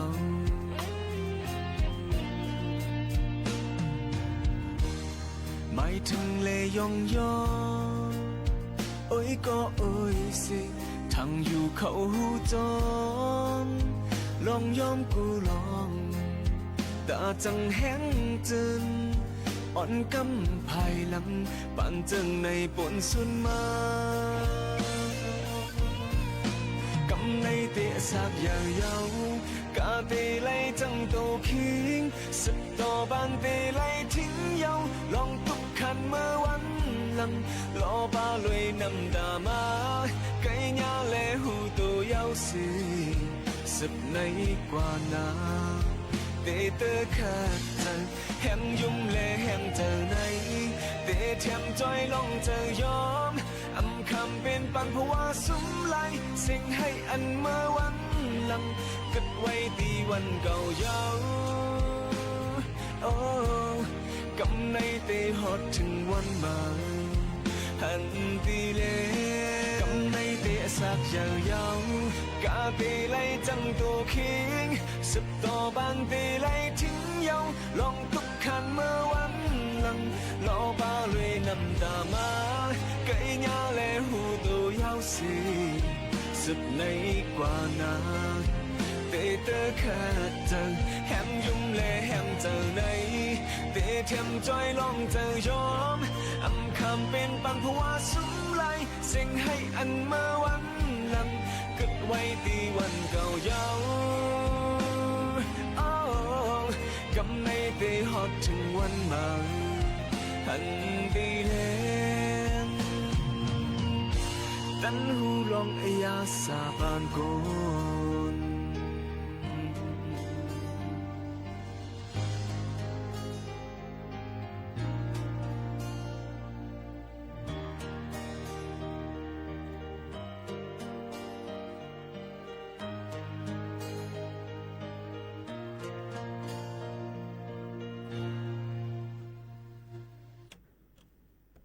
เมื่อซุงค่าเมื่อซุงพี่น้องพุงยินถ่อมเฮาคาตั้งเสียงกูก็กูก้นค่ะทบกันตีเนอตอนการหุ้งปล่อยเสียงสวทเก้งใหม่ AM 147 กิโลเฮิรตซ์ปืนปล่อยเสียงกวนวันบ่ถึงมาข่าวยาม 10 โมงถึง 11 โมงกลางเนอกลางค่ำอยู่จอมเขาโมขาวนู้นฮบทบจอมปอมแม่พี่น้องเฮาเขาสิเอามาดังเพลงความเหมือซุงวันเหมือในค่ะฝากเตือนถึงพี่น้องเฮาเขาในวันมื้อในเป็นวันพัดที่14เดือนธันวาคม2แห่งปลาย26ปีใต้2แห่ง1ปากปลาย20ปีก็จะ1แห่ง3ปากปลาย88คู่ถึงมาเหลือน6รอง13คำจอมหนังตั้งเมืองจึงไทยดีในย้อนเฮอปอแม่พี่น้องเขานั่นมีดังซื้อเจอในนั่นค่ะย่อก็ค่ะเฮอพี่น้องเขานั่นอยู่หลีกินหวานกลางยานเพเขียนกันกูก้นตั้งหมดตั้งเสียงในนั่นค่ะพี่น้องเขาค่ะท ถ่อมจ้ำกันดีในเอามาดังเพียงกว่ามันเอาถูกเจอเสมก้าตอนตาในวันมื้อในนั่นค่ะใครย้อนเอาข่าวเงาเนี่ยค่ะลีตอนตาตั้งห้องปล่อยเสียงเก่งใหม่เฮาค่ะในนั่นค่ะมื้อในก็เป็นวันครบ55ปีนะคะเต็มในวันก่อตั้งห้องปล่อยเสียงเก่งใหม่สวทเก่งใหม่ในนั่นค่ะบ่ได้เป็นห้องปล่อยเสียงมีทั้ง4ห้องจ้ำกันที่ไหนค่ะจะเป็น FM 93.25 FM 98.0 MHz ค่ะแล้วก็ AM 639 kHz อีกป้าดังห้องปล่อยเสียงเจ้าคือ AM 1476 kHz ที่เฮาขายอยู่ในมีอยู่4ห้องปล่อยเสียงจ้ำกันแล้วก็มื้อในเป็นวันก่อตั้งอันเป็นวันครบ55ปีในนั่นค่ะก่อตั้งห้องปล่อยเสียงเก้งใหม่ที่ห้องปล่อยเสียงเก้งใหม่เฮาค่ะนั่นในนั่นค่ะเตมีจมูกใหญ่คุณเนาะค่ำในตุนที่เก่าเฮาเขาอีกป้าดังสมเด็จพระเทพในนั่นค่ะอันเป็นลูกยิงค่ะเนาะยก็แข่งหลายๆฝ่ายอ่อนกันมาอยากเยี่ยมตุ้ยที่ตั้งห้องปล่อยเสียงเฮาค่ะยก็รัดถึงว่าตั้งเจดอนเก้งใหม่ในมีเจ้าคือนำแหน่นก็ในปืนตีสูงนำแหน่นในสิแลเปิ้นก็อาหารถึงว่าลองลำลองว่าข่าวเงาลองกูสำเซียนเปิงในหนังคือปกติเข้าถึงข่าววันก้นเมืองอยู่จ้อมตาโพยซันลอยอยู่หลายๆตีหลายตั้งซึ่งหนังนั้นในเปิ้นก็จ่องไกลขึ้นมาเนี่ยค่ะเปิ้นเตเป็นห้องปล่อยเสียงเจ้าคือในเตเป็นตีห้องปล่อยเสียงในเตเป็นพี่น้องกะเหลี่ยงพี่น้องโมงพี่น้องอาขาจังไหนค่ะพี่น้องมงในค่ะเนาะพี่น้องเขาจึงหนังไหนคะมีอยู่3เจ้าคือหรือเสนั้นมาเปิ้นก็ขึ้นสืบมาแทงมีแทงเจ้าคือลีซูในค่ะลาหูในค่ะนะเมียนในค่ะแล้วก็ความภาษาความไต้เจิมเจอหนังไหนค่ะตอนดาข้าวยิ่งโมขาวนู้นได้ก็พอถึงวันที่1เดือนเตมาในก็ครบ17ปีอันมาเหตุการณ์เศร้าทางอยู่ที่ห้องปล่อยเสียงเก้งใหม่ที่ในนี่นั่นค่ะก็ลูกยิ่งโมขาวนู้นก็ที่2ซ้ำพอเป็น16เขาใน17จำติดถึงเอาในค่ะเนาะก็เป็นเจ้าหนังไหนยาวค่ะก็นั้นแลนองนาการเฮาค่ะอันคึงปองเฮ็ดสร้างอยู่นั่นในค่ะพอเฮาค่ะเฮ็ดอยู่กูว่านนี่เฮาก็ได้เว้นว่ามันอ่ำหึงด้วยกับมันหึงเนี่ยนะบ่มาสอนด้วยอ่านโหปีมันในนั่นค่ะก็นั้นแลอายุสากลเฮาค่ะนั่นในก็มันอ่ำจะว่าเตเอมาติ๊กๆเต็นนำมาลองโตทบตั้งหันลองเปิดตาหันกว้างลองเฮียนหูจำเจในก็เตขึ้นใหญ่มุนแรงมากกว่านั้นให้เฮียนหูเอาเนี่ยค่ะสืบเอาต่อเอาข่าวเงาอันที่มันเป็นพ่อนดีตอนตาเฮาค่ะอันเลยอำลีนั่นไหนก็ให้เงื่องเว80กรัมเนี่ยนั่นค่ะฝากฟังไว้ปั่นพี่น้องเขาจังหนังไหนค่ะเฮามาตัวแทงข่าวเงาฟิงฟ้าหลาสีกันอีกอ่อนนึงค่ะพี่น้องเขาจะเจออันอยู่ตั้งปอถ่องจึงไทยได้หลายๆอองตีย้ำพองตะเหลียวต่อบ่ถึงวันที่18ในค่ะเนาะพี่น้องเขาค่ะเตมีฝนตกฝนล้มหมักฮิบตกผ้าหลังหลายๆตีเฮาฟังกันไว้ในนั่นค่ะพี่น้องเขาก็นั่นแหละพี่น้องเขาอย่าไปกว่าอยู่ที่กลางปังอย่าไปกว่าอยู่ที่ใต้ต้นไม้หลวงกูขิงไม้มันฮักเซอร์ป้ายอันปืนเผาสมเจในก็กูมันอ่ำแก่นแข็งมุนแรงลีกูกับล่มกลบิวมาตกใส่เฮาค่ะหลังคาเฮือนเฮาค่ะหรือเลยรู้ลอมเตถึงว่าจ่องมันปลมแฮงว่าจ่องมันติปิว5นี่ค่ะเจิมเจในเฮาค่ะก็หรือเลยหางเฮียนกันไว้ในนั่นค่ะเนาะตอนดาเจ้าให้เจ้าสนเจ้าหน้าเฮาเขานั่นนี่ก็รู้ลอมเตถึงมาเข้าเตาน้ำรู้ลอมเตถึงว่าหนังหือมันบ่ได้อ่ำยาหมักเฮ็บหนังหือมันบ่ได้อ่ำมีรองลู่ซุ่มน้ำให้มันอ่ำมีรองลู่ซุ่มมันเตอร์แคมลีเลยเสเปิ้นนี่ค่ะเดี๋ยวก็ตัวสัตว์อันเฮาค่ะเล็งไว้นั่นนี่ก็หางเฮียนปันที่อยู่ด้านเซาเขาให้มันลดผลลดลมในนั่นค่ะหนังหือบ่ได้แคมเตอร์มานั่นนี่ค่ะเนาะเดี๋ยวก็โวว่ากวายว่าจำเจในมาว่าเจในเพราะว่าผลล้มผ้าหลังมาในไก่ย่าผ้าผ่านำเนี่ยอันนี้ก็หลูเลยฟังไว้เดี๋ยวก็กวนก็เหมือนกันในนั่นค่ะพอถึงข้าวมันมานั่นในหรือปลายผลสอบผลอยู่ก็ผ่ามาในก็สิ่งอัศจรรย์ใส่ใจเลยเหมือนกันในกูปีตื่นแต่มีก้นลู่หายตายกว่าเลยลองตั้งเพศสภาวะเอามาได้เป็นเพศน้ำโลกเพศลิ้นหยดลิ้นกวนลิ้นปังเอามาได้เป็นผ้าหลังจำเจในก็สิ่งอัศจรรย์ใส่ใจกว่าตั้งนำตั้งหลายอันนี้ก็ถูกลิไลไว้ฟังไว้เหมือนกันในนั่นค่ะพี่น้องเขาค่ะเขาขามาตัวค่ะปอแม่พี่น้องเขาตั้งเจดอนเก้งใหม่ในก็ตั้งแต่พี่น้องเขาจะซื้ออันคึงปองให้สร้างการตั้งลีกู้โซใครกว่าลองซ้อมลองหมอกอันหางลีบนห้องว่าใส่ขันดอกอินทขินในนั่นค่ะอันในก็เปิ้นก็เตกูปีเปิ้นเตมีมาในข้าวในเอาค่ะข้าวเด็กเข้าสู่ในข้าวฝนข้าวจึงไหนเอาเด็กก็เตมีค่ะเปิ้นเตมือว่าค่ะเนาะวันที่13 14 15 16 17 18 19 7วันจอมกันในนั้นค่ะพี่น้องเขาก็อ่อนกันบ่มีข้าวยำโตตันกว่าหลู่หมอกล่องหมอกกันไล่เนี่ยค่ะที่เสาอินทขินอันว่านั้นก็จะเป็นสายนีเมืองตั้งเมืองเจดอนเก้งใหม่อันเปิ้นคึงปองให้สร้างเยาก็เป็นตีอันเปิ้นยุ่มยำเกอหลีนะคึงปองให้สร้างกว่าเยากว่าหลู่กว่าต้านกว่าไว้เยาในเปิ้นจะมีหมอกมันน่ะมีหลายอดหมอกจังไหนค่ะเนาะเตมีนั่นค่ะเนาะเขาค่ะกันล่องกันหลู่ในนั้นค่ะบ่กว่านี่ก็ห่างเฮียนไว้พวกของเครื่องใจพี่น้องเขานั่นให้รถเพก้นหลักก้นโจนเนี่ยค่ะกูมันต้องหายแล้วก็ก้นอันก็จมเฮาค่ะนั่นก็รู้รวมได้ถึงกันให้ดีลีในนั่นค่ะการตั้งนี้กูสุดที่ในใครเฮ็ดอดหมอกกับหังก้อยก็ไหลกว่าหาซื้อเอาที่หิมนั่นก็ไหลเหมือนก็ที่หางเฮียนไว้ปันในนั่นค่ะ จึงหือก็หลีเพราะว่าเฮาค่ะมีเจอไข่หลูไข่ไหวนั่นมันตึนไหลกุสุสังเจอว่าเฮาค่ะมีเจอไข่หลูให้เปิ้นเฮ็ดก็ไข่เฮ็ดจ้อมเฮกว่าถ่ายเอาคอนเทนต์มันในได้ก็ว่ากันยังกำหนึ่งก้วยกาซึ่งหือเกาหลีมีข้าวยำตัวตันกว่าเกาหลีมีข้าวยำตัวตันกว่าเกาหลีก้วยกาค่ะเฮอพี่น้องเขานั่นเฮ็ดอีสังก็เฮ็ดให้มันถึงดีเฮ็ดให้มันดีเอาเจอใส่ลีเสนำอย่าเจอกวางนั่นสิคือปองเฮ็ดสร้างกว่าตื้นแต่ไรกุสุอยู่ห้างในกองเตมีวันที่13ต่อถึงวันที่19ในนั่นค่ะพี่น้องเฮาเขาค่ะในก็มาฝากตอนจนถึงกันตั้งเจดอนเก่งใหม่ก็ได้มีพี่น้องเฮาเขาหลายๆเจ้าคืออันเปิ้นเก้อยำต่างจึงเมืองเปิ้นก็มาแอวเลยมาตวยแทงนั่นค่ะเนาะพี่น้องเขาค่ะบ่ได้มาตวยกาขันน้ำมันในวันมื้อในนั่นเนี่ยค่ะบ่ได้มาตวยก็ขึ้นมาแทงเย้าเนี่ยค่ะ 0.70 สตางค์เนี่ยนั่นค่ะกูอันมาได้เป็นดีเซลมาได้เป็น9195 E 20 E 85แก๊สโซฮอล์เนี่ยค่ะจิมเจ้าไหนเนี่ยค่ะเนาะขึ้นมาแทงในนั่นค่ะบ่เป็น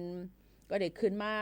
ดีเซลก็ได้ขึ้นมา1ลิตรอยู่ที่ 42.15 อยู่ที่ว่าที่สัมที่ไกการต่อสูงมันแทงกำ1เจตัว1และเจตัว1ก็ได้กากันอิดอ่อน1นี่ค่ะป้องไกก็ได้กาอิดอ่อน1จังไหนค่ะเนาะว่าเป็น91ก็ได้เป็น1ลิตรใน 44.38 ในนั้นค่ะกูอันกูจะสิขึ้นมาแทง 0.70 ในนั้นค่ะขึ้นลงนี่ก็เฮาก็ฮู้ติจังเฮ็ดจึงหือเย้าห่ำโลกว่าโลไปนั่นค่ะเนาะก็รู้เลยเพราะว่าเอาง่ายๆเพราะว่าดีกว่าตั้งเร็วกันก็ขี่กับจ้อมกันติดเตื้อแคมลีในนั่นค่ะเยาก็ห่างเฮียนกันไว้นั่นขนาดเนาะว่าเขากับจ้อมกันนะมื้อพวกเอาก้าสู่กาแลมื้อนี้เอาก้าเฮากาแลนี่ก็แม่งกันกว่ามันก็ติดเตื้อแคมลีเตๆวาๆในนั่นค่ะเมื่อว่าฝนตกมามื้อในก็มีฝนตกลงมาหมังปื้นตีก็ดีกว่าเลยไปเลยก็ฟังกันไว้เยาก็เปิ้นก็แห่ขบวนนั่นค่ะนะฝนแสนหาจำเจ้าหนังไหนค่ะมือว่าได้เนี่ยค่ะเป็นก้นกึ้นควันกันเต้ๆดังเจดอนเก้งใหม่แล้วก็เป็นตีปักตาก้นแอลเลดังมึงจึงไทยดังเจดอนเก้งใหม่นำเต้เต้ๆมีพี่น้องหลายเจ้าคือหลายตีหลายตั้งอ่อนกันมาโฮมไปในนั่นค่ะในวันอันลำล่วงมือว่าในนั่นค่ะพี่น้องเขาค่ะนี่ก็ฝากตวนจุดถึงกันเจ้าหนังไหนค่ะหลายรองหลายอันค่ะเยาก็เมื่อว่ามีแทงวันหนึ่งเป็นวันพฤชมงคลเนี่ยค่ะเป็นวันอันลำลองตั้งเมืองจึงไทยก็เมียนยาวันปุดเมื่อว่า13นั่นสิเป็นวันฤการค่ะเยาเป็นเลิกงามย่ำดีตอนแต่ได้เข้าสู่ในข้าวฝนข้าวเฮ็ดให้เฮ็ดนากันเยามันก็ได้มีอยู่เฮ็ดเลยห้องพันหวานกานั่นค่ะเนาะเจอพันหนังคือมันปกติหมักเขาเต้านำเฮาค่ะนั่นเตหมักเหลืองกึ้นโป้งเนี่ยนั่นค่ะเยาก็ได้มีพิธีแรกนาขวัญเนี่ยค่ะเปิ้นก็ได้เอาไทยวันมาเนี่ยค่ะตีปืนตีมณฑลพิธีสนามหลวงเนี่ยค่ะตอนแต่ได้ปันแห้งเจอเจ้าไห้เจ้าหน้าเฮาเขานั่นจึงไหนค่ะพี่น้องเฮาเขาค่ะเยาก็ได้เป็นตื้อตั้งอันหลีเที่ยงเลยค่ะปีในนั่นค่ะปีในนั่นเปิ้นก็มีลองตักนายกันเนี่ยค่ะเปิ้นฮ้องว่าพระโคเสียงไทยเนี่ยนั่นค่ะพี่น้องเฮาเขาค่ะพระโคเสียงไทยในค่ะเนาะในวันพฤชมงคลในค่ะเนาะพี่น้องเขาค่ะและปีในได้เป็นซึ่งหือพองในนั่นค่ะเนาะตอนแต่ปีในวันพฤชมงคลในนั่นค่ะในวันพฤชมงคลในก็ปีในค่ะก็พระโคก็ได้กินโถกินน้ำกินยากินเหล้าในนั่นค่ะเยาก็มีลองตักไหนว่าน้ำเตเปงปอหลีในนั่นค่ะหมักเข้าเตาน้ำตั้งกินตั้งย่ำนั่นก็เตเข้มหลีหมักเข้าเตาน้ำเตหมักเหลืองขึ้นโป้งการกล้าขายกว่ามากก็เตง่ายแยมขึ้นนะคะเยาก็การกล้าขายจอมต่างจึงเมืองก็เตเข้มขึ้นในนั่นค่ะอันนี้ก็พอเตมาด้วยแทงในนั่นค่ะพี่น้องเขาพอเตมาด้วยแทงว่ามาด้วยว่าอันเปิ้นไต้หวันนั่นเนี่ยก็เปิ้นก็เสียงแต่ไรพานุง6คืบเนี่ยค่ะว่าไรพานั้น6คืบนะคะนำเตเอในนานำก็เตแคมดีก้วยกันนาอันตีมังตีก็เตมีลองรูซุ้มน้ำจังหนังไหนค่ะก้วยกันซึ่งหือกอลีอันนี้เป็นรองการตักนายเนี่ยนั่นค่ะตักทายตักนายด้วยนั่นค่ะเนาะก้วยก็อยู่ที่ว่าเฮาขาได้ครึ่งปองให้สร้างกว่าว่าติครึ่งปองให้สร้างจึงหือเนี่ยนั่นค่ะเยก็ติอยู่กว่าให้มันหลอดไหลกว่ากูวันนี้ซึ่งหือค่ะนี่นั่นค่ะเนาะอันนี้ก็เอามาฝากตวนถึงพ่อแม่ปีๆน้องๆเขาจึงหนังไหนค่ะหรือจะถ่อมด้วยเพลงความหวานหูถูกใจกันอันย้อนกันเข้ามาใจอ่องที่คำห้องไว้อันเป็นก็เตรียมเป็นใจสายเลี้ยงค่ะเนาะเป็นเพลงความว่าอ่อนหักเนื้อฝันเนี่ยค่ะอ่อนกันมาถ่อมจำกันก่อนค่ะ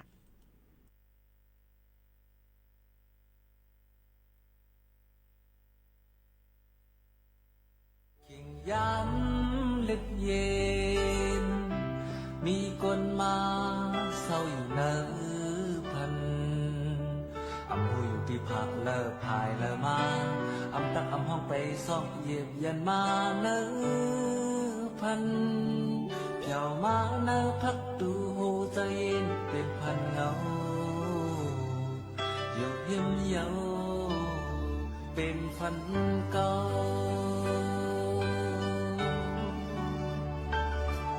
าวน้องนางพันมายงจูใจเหตุนั้นบอกว่าผู้นายกยาจะเฮาอำลืออำยืออำยังอำเนียมเศร้าห้องหาเพียวมาในเมืองฟันโหจะเวียนลายแสนกำอยู่ยิ้มจำเป็นฝันหัน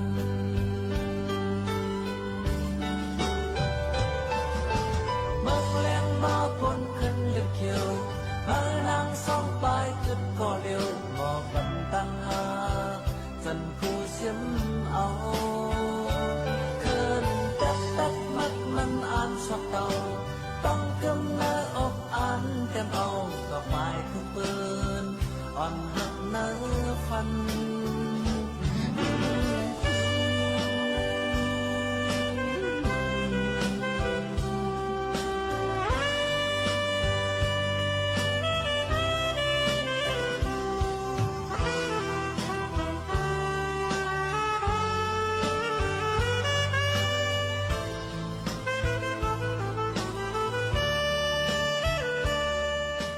ยามลึกเย็นมีคนมาเศร้าอยู่เนื้อพันอำหูอยู่ที่พักเลิกพายเลิกมาอำตักอำห้องไปซอกเหยียบยันมาเนื้อพันเพียวมาเนื้อพักดูหูใจเย็นเป็นพันเงาอยู่เหี่ยมเยาเป็นฝันเก่า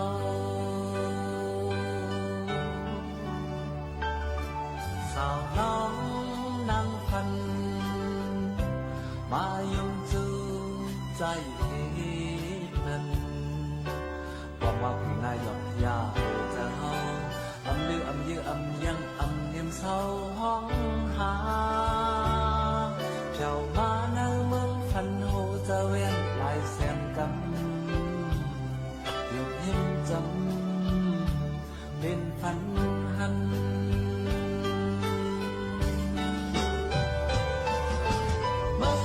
มาปนขึ้นเลือดเขียว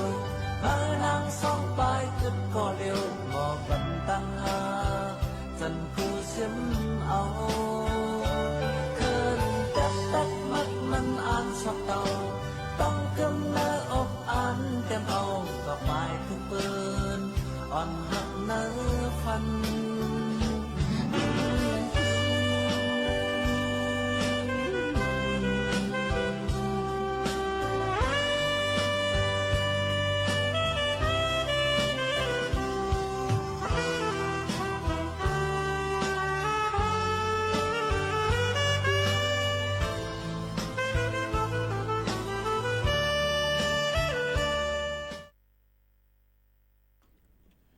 ค่ะพ่อแม่ปีๆน้องๆเฮาเขาค่ะก็ถ่อมเพลงความใจอ่อนที่ค่ำกว่าในค่ะเนาะเป็นเพลงความอ่อนหักเนื้อฝันในนั่นค่ะมาฝากตอนจนถึงกันย้อนมาตีดังเวงตุนตีเนี่ยค่ะเวงตุนตีในก็ได้เป็นเวงอันดีมึงกัดเย็นมึงหนึ่งนะคะมึงไต้ปอดจานเฮาค่ะนั่นค่ะเนาะก็จึงหือก็หลีค่ะไผเลยกว่าเอลเลเนี่ยก็ได้มีดังซื้อเจอในนั่นค่ะก็กะกะปันตะเหลียวในกว่าเลยไปเลยก็หลูเลยตุ้ยข้าวยามหลีวันหลีก่อนในนั่นค่ะพอเดี๋ยวมาตุ้ยเนี่ยค่ะพอเหนือเส้นตั้งเก่งตุงเมืองเพียกอันก้อยก็ในเกกังเก่งตุงเมืองเพียกและเมืองเป้งจะเป็นตั้งหลุดงอกว่าจอมสันลอยเนืองเมืองไต้ปอดออกในเจ้าหน้าที่เขาแม่เส้นตั้งไปเย้าในแลป้อผลตกในซึ่งเส้นตั้งก็เตประหลัดผลิตหมื่นปลุบแปลบเจ้าในขณะหยับผึดหรือใจแห้งหนาในคณะลองตั้งเจ้าหนังไหนนะคะเฮ็ดเฮามีข้าวยามติดอยู่จอมตาจอมตั้งหึงนานไว้ในนั่นค่ะอันนี้ก็เอามาฝากตอนจู้ถึงพี่น้องเขาในนั่นค่ะได้ออกตาไปตั้งก็เลยผือข้าวยามมันอิดอ่อนนึงในนั่นค่ะเอาพี่น้องเขาย้อนเบอร์ว่ามันเป็นข้าวเข้ามาในข้าวฝนเย้าจึงไหนค่ะนะพี่น้องเขาค่ะฝากไว้ปันกูก็กูก้นจึงหนังไหนค่ะอ้อมมีข่าวเฮาจังนึงอันเนี่ยค่ะเกี่ยวกับพี่น้องแห่งการยานเมืองเขาจะเจออันเฮ็ดไว้วัดไว้เนี่ยค่ะไปเย้าโตนะคะอันที่ศูนย์ CI อันโดเลยต่อ CI นั่นเนี่ยค่ะตีเตมันถึงหมดข้าวยามมือคลมวันที่24เดือนเก่าป่นมานั่นค่ะเนาะอันนี้มันเป็นจุบค่ะนะพี่น้องเขาอย่าไปกว่าใส่ล้อเล่กันเนี่ยค่ะเนาะอันนี้เนี่ยค่ะพี่น้องเขาก็จะซื้อเฮ็ดไว้มือมติครมวันที่24เหลือนทนเก่า2เฮงไป26นั่น ช่องหิมบ่าย20 หารป่นมานั่นเนี่ยค่ะเปิ้นก็ควักปันข้าวยามติเตมันติมดวันที่17เดือนในเปิ้นก็ควักปันข้าวยามเฮ็ดวัดไว้ให้มันถูกแม่นจำหนังปักเปิงหมายมีต่อพอถึงวันที่17เดือนธันวาคม2เฮงปลาย26ในก็กว่ายืนแล้วก็กว่าจองคิวจ่ายไว้ที่เคาน์เตอร์เซอร์วิสเนี่ยค่ะที่เอาไว้ดีเลยก็กว่าจะมันเปิ้นนัดหมายไว้ในค่ะลองตั้งซึ่งหนังไหนนี่นั่นค่ะเนาะก็เอามาฝากไว้ปันพ่อแม่พี่น้องเขาให้เลยครับผู้จอมกันตีในเที่ยงกำนึงในนั่นค่ะพ่อแม่พี่น้องๆเขาค่ะสืบนั้นมายามพองแต่เหลียวก็มีรองการลักต่อส่งยาเมากำอยู่คือเปิ้นก็ตียอบเลยอยู่กูวันเนี่ยค่ะนึงบางตีเป็นล้านบางตีเป็นอันโหนับโหแสนโหล้านมันเนี่ยค่ะย่อก็ก้นเฮ็ดพิษปักเปิงหมายมีก่อนนำลึงย้อนเพราะว่ายามพองแต่เหลียวพี่น้องเฮาเข้าหลูเลยฟังอยู่ฟังกินกันเปิ้นก็ได้ห่างเฮียนกันไว้ตอนตาเตเปิ้นได้เฮ็ดพระเพลิงศพเนี่ยค่ะเจ้านางหอค่ำในตนที่เก่าอันเลยรับตานอนเพเนี่ยค่ะซึ่งกำย่อมุนกว่ามือปีกายป่นนั่นเนี่ยนั่นค่ะก็เปิ้นก็หางเฮียนไว้เปิ้นตาได้เฮ็ดปางป้อยใหญ่ล่ำลงนั่นขนาดเนาะก็นั้นหนังหือป้อดีอ่ำตุ้มเตอลองมันกึ้มหนังหือป้อดีอ่ำมีลองก้นหายก้นโจรเจ็มเจ้าในเปิ้นก็ออกปักตาเพียวมวยแปดลองอันอ่ำลีเอามาได้เป็นก้นหลักก้นโจรก้นเฮ็ดหาย5เจ็มเจ้าหนังไหนคะยก็ก้นอันอยู่พิษปักเปิงใหม่มีว่าเจ็มเจ้าในเปิ้นก็ตียอบกันอยู่เคยเย้ากอบนั้นพี่น้องเขารู้เลยฟังอยู่ฟังกินกันหนังหือวันเบิ่งเปิ้นก็ได้มีก้นต่างจึงเบิ่งก้นใหญ่ก้นลงเปิ้นได้มานั่นค่ะเนาะเปิ้นก็ได้ออกข้าวตั้งให้มาโฮมในขณะกอบนั้นเปิ้นก็ผิวมวยแปดลองอันนำดีตั้งหมดตั้งเสิ่งกอบนั้นพี่น้องเขาก็ฟังอยู่ฟังกินกันอย่าไปจู้ตุ่มกันที่ก้นกึ้นควันน้ำยอก็ค่ะเฮาพี่น้องเขานั่นมีวัดไว้อันมันเต็มทนมออยู่ฟังอยู่ฟังกินอันนั้นมีเต็มทนเนี่ยก็ฟังอยู่ฟังกินกันกูก้นใส่กำในฝากฟังไว้ปั่นกูก็ในโจกาวงวังในเป็นก็ตึกผิวมวยอยู่ติ๊กเย้านี่นั่นค่ะเที่ยงลองนึงย้อนเปว่ามีก้นเขในค่ะมินเจนซันในนั่นค่ะอันเป็นอาซัก30ปลายนั่นเป็นก้นอันมีกองกลางแล้วก็มีรองหมักแตกหมกแตกตีจับตัวไว้ในก็ย่อก็เป็นรองก้นอันก่อการให้ตุ่มเตอร์ดอกการวันกันเมืองเลยลองมันกึมเปิ้นนั่นเสเป็นก็ขึ้นสืบมาว่าก้น1ก้อนในมีวัดไว้เป็นหลายจึงเมืองสิงคโปร์เมืองนั่นเมืองเควเมืองไทยว่าไว้10ปีไว้ไปสีควางว่าทำเฮ็ดไว้ที่เมืองเก่งลาวจำเจิงหนังไหนตาเหลียวนั่นเนี่ยก็เปิ้นก็อ่อนกันปักตากด7กดทัดด้วยเอาเรื่องให้ถึงตีตอนดาก้นย่อก็เผาออกปันวัดไว้ย่อก็เฮ็ดวัดไว้ตีแล้วในจุบนั่นเป็นซึ่งหือพองตอนตาเผาอันที่กูอันเป็นก้นเขมาเฮ็ดซื้อวัดซื้อไว้นั่นค่ะเนาะเปิ้นก็กด7กดทัดหาวแห้งในนั่นค่ะพี่น้องเขาลองตั้งเจอในเฮาข่าวก็โหลเลยฟังกันไว้เพราะเปิ้นน่ะมีผืนลิกมาที่เฮาข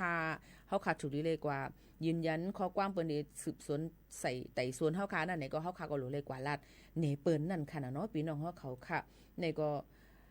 เปิ้นก็จี้สั่งให้ค้นหาตนหากก้นต่างเมืองพิษหมายมีข้าวตั้ง3เหลือในให้เย่าตู่แทงกำ1ในนั่นค่ะเอามาได้เป็นผิวล่าง5จุตุ่มกัน5เจ็มเจอในค่ะเนาะฟังกันไว้กูก้นค่ะนะพี่น้องเขาค่ะเนี่ยก็ฝากฟังไว้ปันเนี่ยค่ะย่อก็ภายตั้งเจ้าหน้าที่ปุริเขาก็สั่งการ3ปักเปิงเนี่ยค่ะเอามาได้เป็นจะเจออันเฮ็ดก้นพิษปักเปิงหมายมีเอ็กซเรย์เนี่ยค่ะกวาดล่างเนี่ยค่ะในข้าวตั้ง3เหลือนเนี่ยค่ะถอนหลักถอนเงามันกำเหลวในนั่นค่ะเนาะต่อถึงในโจกา6ถึง9เหลือนในเนี่ยค่ะย่อก็ในข้าวตั้ง1ถึง2ปีในเนี่ยค่ะเฮากด7กดทัดได้one police เนี่ยค่ะเฮกังรูรวมด้วยถึงเนี่ยค่ะตรวจ7กดทัดด้วยเนี่ยค่ะจอมหนังปักเปิงหมายมีเปิ้นตามวางไว้นั่นเอาพิษให้นักๆหนาๆกอบนั้นลองตั้งเจอในปีน้องเขาฟังอยู่ฟังกินกันจ้อมในนั่นฝากฟังไว้ปันกันค่ะข่าวเงาแทง1อันค่ะเมืองไทยแต่กึดยึดลองเขาเมืองรวยฟรีวีซ่าเนี่ยค่ะพี่น้องเขา60บันเสติ7กดทัดแห้งหรือเสเก่าค่ะพี่น้องเขาจะเจออันกว่ามาอันรู้กว่ามาเจ้าไหนออกข้าวตั้งเจ้าไหนรู้เลยฟังกันไว้จ้อมไหนค่ะเนาะลุงปองจึงเมืองไทยเลยปันขอซับเลี้ยงไว้ว่าแต่กึดยึดหมู่เปิงเขาเมืองรวยฟรีวีซ่า60วันเตขึ้น7ทัดทองวีซ่าตั้งเซงขึ้นเมื่อตอนตาเฮกังจุ่มก้นให้จุ่มสางหางเฮียนก้นแอลแลเซเข้ามาในเมืองลองในจอมพ่องหลวงอนุทินชาญวิรกุลก่อไล่หมอกลาดถึงว่าลองวีซ่ามีลองแหลกไล่สั่งหลายๆจึงในจึง1กึดยึด8ฟรีวีซ่า60วันแหลกไล่เป็น30วันย้อนว่าก้นแอลแลกำนำอยู่ในเมืองไทยหึงหมอกเกาวันกล้วยนี่แหละจังมุงหันว่า30วันนั่นกลุ่มโทนเย้าในนั่นค่ะกอบนั้น96มึงเจอไหลสุนอยู่60วันนั่นติกึดยึดแบตหลากหลายเป็น30วันกล้วยเนี่ยอันนี้หลูเลยถ่อมด้วยลีอย่าไปกวังค่ะเนาะพี่น้องเขาค่ะอันไรอันนั่นเนาะแล้วก็อันที่2ค่ะตั้งกอกลุ่มคอมมิตี้7ทัดวีซ่าเตอำ7ทัดวีซ่า แอลเลก้วยเตเจ็ดป้าดังวีซ่าการเฮียน ED วีซ่าลงตื้นลัง BOI และวีซ่าตังเมียวแทงตั้งเซิงเมื่อวันที่12เดือนเมษายนนั่นแลแต่ตังก็กลุ่มการคึกต้อนตาที่7ทัดทองรองในไว้เย้าในนั่นค่ะข้อที่3ซ้ำลงปองจึงเตอำไว้ลองใหญ่ตีโหนับก้นเขาเมืองน้ำเตไว้ลองใหญ่ตีก้นแอวแหล่ซื้ออันมาแอวเต้ๆแหล่ซื้ออันมีจันนั่นก้วย4กุ้มทิ้งจุ้มก้นให้ย้อนปัญหาจุ้มก้นให้เจ้าเคอแขตีเมืองปัทยาแหล่ลองกล้าขายกองกลางผิดหมายมีเตทัดแจกด้วยทางก้นนอกเมืองหาวแฮงลองเก็บเสียนหมายเฮือนแหล่ลองอยู่เศร้านำลือเสเก่าให้แห้งเถียงในนั่นค่ะตอนต่างเมื่อเร็วได้ก็ห้องการภายนอกเมืองตึกหางเฮียนคอปืนเผาตาตียืนจู้ปังหลงปังกลุ่มหลงปองจึงเนี่ยค่ะคาบิเนตในสภาตาเตมักมันกว่าในกำนั้นผู้เจอเตเขาเมืองไทยเลยฟรีวีซ่านั้นเจอเตแลกไล่เมียวีซ่านั่นเฮาไปถ่อมเขาเงาได้ก่อนเสจ่องเตอร์แคมดีเลยเสเปิ้นในนั่นค่ะนี่ก็เปลี่ยนเกี่ยวกับไปลองฟรีวีซ่าเปิ้นก็เตลดยอมในนั่นค่ะ60วันหรือ30วันนั่นก็ยก็บางอันอยู่ในเตจางมีลองกดแจดเฮาแห้งเลยปันฟรีวีซ่าก็จังเป็นไรย้อนเพื่อว่าลองการก้นเฮ็ดให้ในเมืองและก้นอันมาอยู่เศร้าถังดังเมืองจึงไทยเลยนำเตื้อเฮียงหนาเสเก่าเถียงจังไหนค่ะนี่ก็ฝากฟังไว้ปันปอมแม่พี่น้องเขาเสให้เป็นข่าวเงาให้ฮู้ยอก็ให้เป็นตื้อต่างอันหลีดอนตาเฮาค่ะแต่ดีกว่ามาไปหนังหือบ่ได้กว่ามาแรงลดเพง่ายลมเจอในนั่นค่ะพี่น้องเขาค่ะถอมได้เพียงความน้องฮกอันย้อนมาไว้ลู่ย้อนเก่าใน10นิ้นถอมจ้อมกันค่ะ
บางปอกบางไรมาในลองตั้งลู่อันว่าในมันได้เป็นย้อนเปือเฮาบางปอกก็ว่าลู่ย้อนเปือเขาอยู่ลู่ย้อนเปือสังเสมว่าก้อยกะเหี่ยวตีเฮาในดีเลยเซเปิ้นเนาะจังหือจังกับเนพากลุ่มกับเนเปิ้นก็นั้นก็ในก็ไล่ตั้งเนก็ในเนที่ตัวจักไว้เป็นตั้งพิษเก่าในเตื้อแคมดีเลยเซเปิ้นนี่นั่นค่ะนี่ก็เป็นเพียงความพี่น้องเขาย้อนกันเข้ามาตั้งเมืองเกาะค่ะลู่ย้อนเก่านี่นั่นค่ะดังเมืองเกาะนี่ค่ะเนาะพอย้อนเพียงความมาปึงให้พี่น้องเขาแต่มาจื้อก้นของความมันจื้อความมันไหนมันก็ได้ง่ายนั่นค่ะนะเพราะว่าหามันได้ง่ายเงียบเพราะว่าจื้อความนี่มันใกล้ลำใกล้โลกันใกล้ผ่ากันซึ่งเหนือใกล้เหมือนว่าเพลงก็เหมือนกันให้ไหนอ่ะเหมือนจังว่าขำเจ็บก็เลี้ยว5เนี่ยนั่นน่ะหักเนี่ยมันเหมือนกันนะมันก้นห้องมันทำเหมือนกันบางปอกมาในก็หยาบคันเจอไว้อยู่ในนั่นค่ะตอนนั้นได้เปิดเพลงความยามพองตะเหลียวในเรื่อยเพราะว่าเด็กกับห้องความเนื้อคิงของสเต็ก5เนื้อคิงเปียวมวน5เนี่ยเด็กกับห้องความในกี่ไรเสมว่าเนี่ยเดี๋ยวเลยกับย้อนขวางก้นห้องมันก้นเตี่ยมันเนี่ยค่ะตะเหลียวเนี่ยนะทั้งตะเหลียวเนี่ยก็ว่าเป็นป้ายวนส่วนตัวค่ะได้ก็ข่าวว่าเพียงความอันเปิ้นห้องเฮ็ดออกมานั่นเฮาหลุเลยให้เปิ้นจับซุบจับปากเปิ้นในห้องให้ไล่บางปอกมาในเพียงความ1หูในห้องดิ่งหือต้องใจต้องใกล้ๆเป็นเพราะใกล้ๆเป็นเนี่ยเน็กมา7 3ตัวปันพี่โมขานนอีกนึงบางปอกมาจับซุบจับกันน่ะเวียนสีขาวเลเมาปีเจ้ากาใกล้มาหรือกำกว่าก็เวียนสีขาวเลให้หนึ่งใกล้ๆเป็นมือนั่นจังในดองใจใกล้ๆเป็นจังน่ะบางปอกมาก็มือน้องนางมาฮอดถึงเก่งตุงกำกาก็กินข้าวแล้วก็หันพี่ใจก้นละวันก็หนึ่งห้องให้ในดองใจใกล้ๆจับซบจับปากจังไหนก็นั่นแหละเพราะว่าป้ายวนส่วนตัวปีโมขาวนนว่าได้ก็เพ่งความในอันเฮาคาเตรียมออกมาในเฮาตื้อหมั่งเก้อเฮาก็ใครให้เพ่งความเฮาคานั้นมันหลังเมื่อไหร่เพ่งความเฮาคาเปิ้นห้องจับซบจับความไหลเปิ้นห้องจอมเฮาไหลนั่นบอกว่าเฮาคาเป็นเพียงความเฮาคานั้นมันเข้าถึงเปิ้นไหลเมื่อไหร่ที่เฮาคาในก็กลุ่มเขียนมันก็ห้องก็อำไล่ว่าเฮ็ด3เฮงว่าอันนี้ก็กลุ่มหลวงบ่ได้ห้องก็นึงเขาตั้ง1ปีบ่ปนให้1ปีมา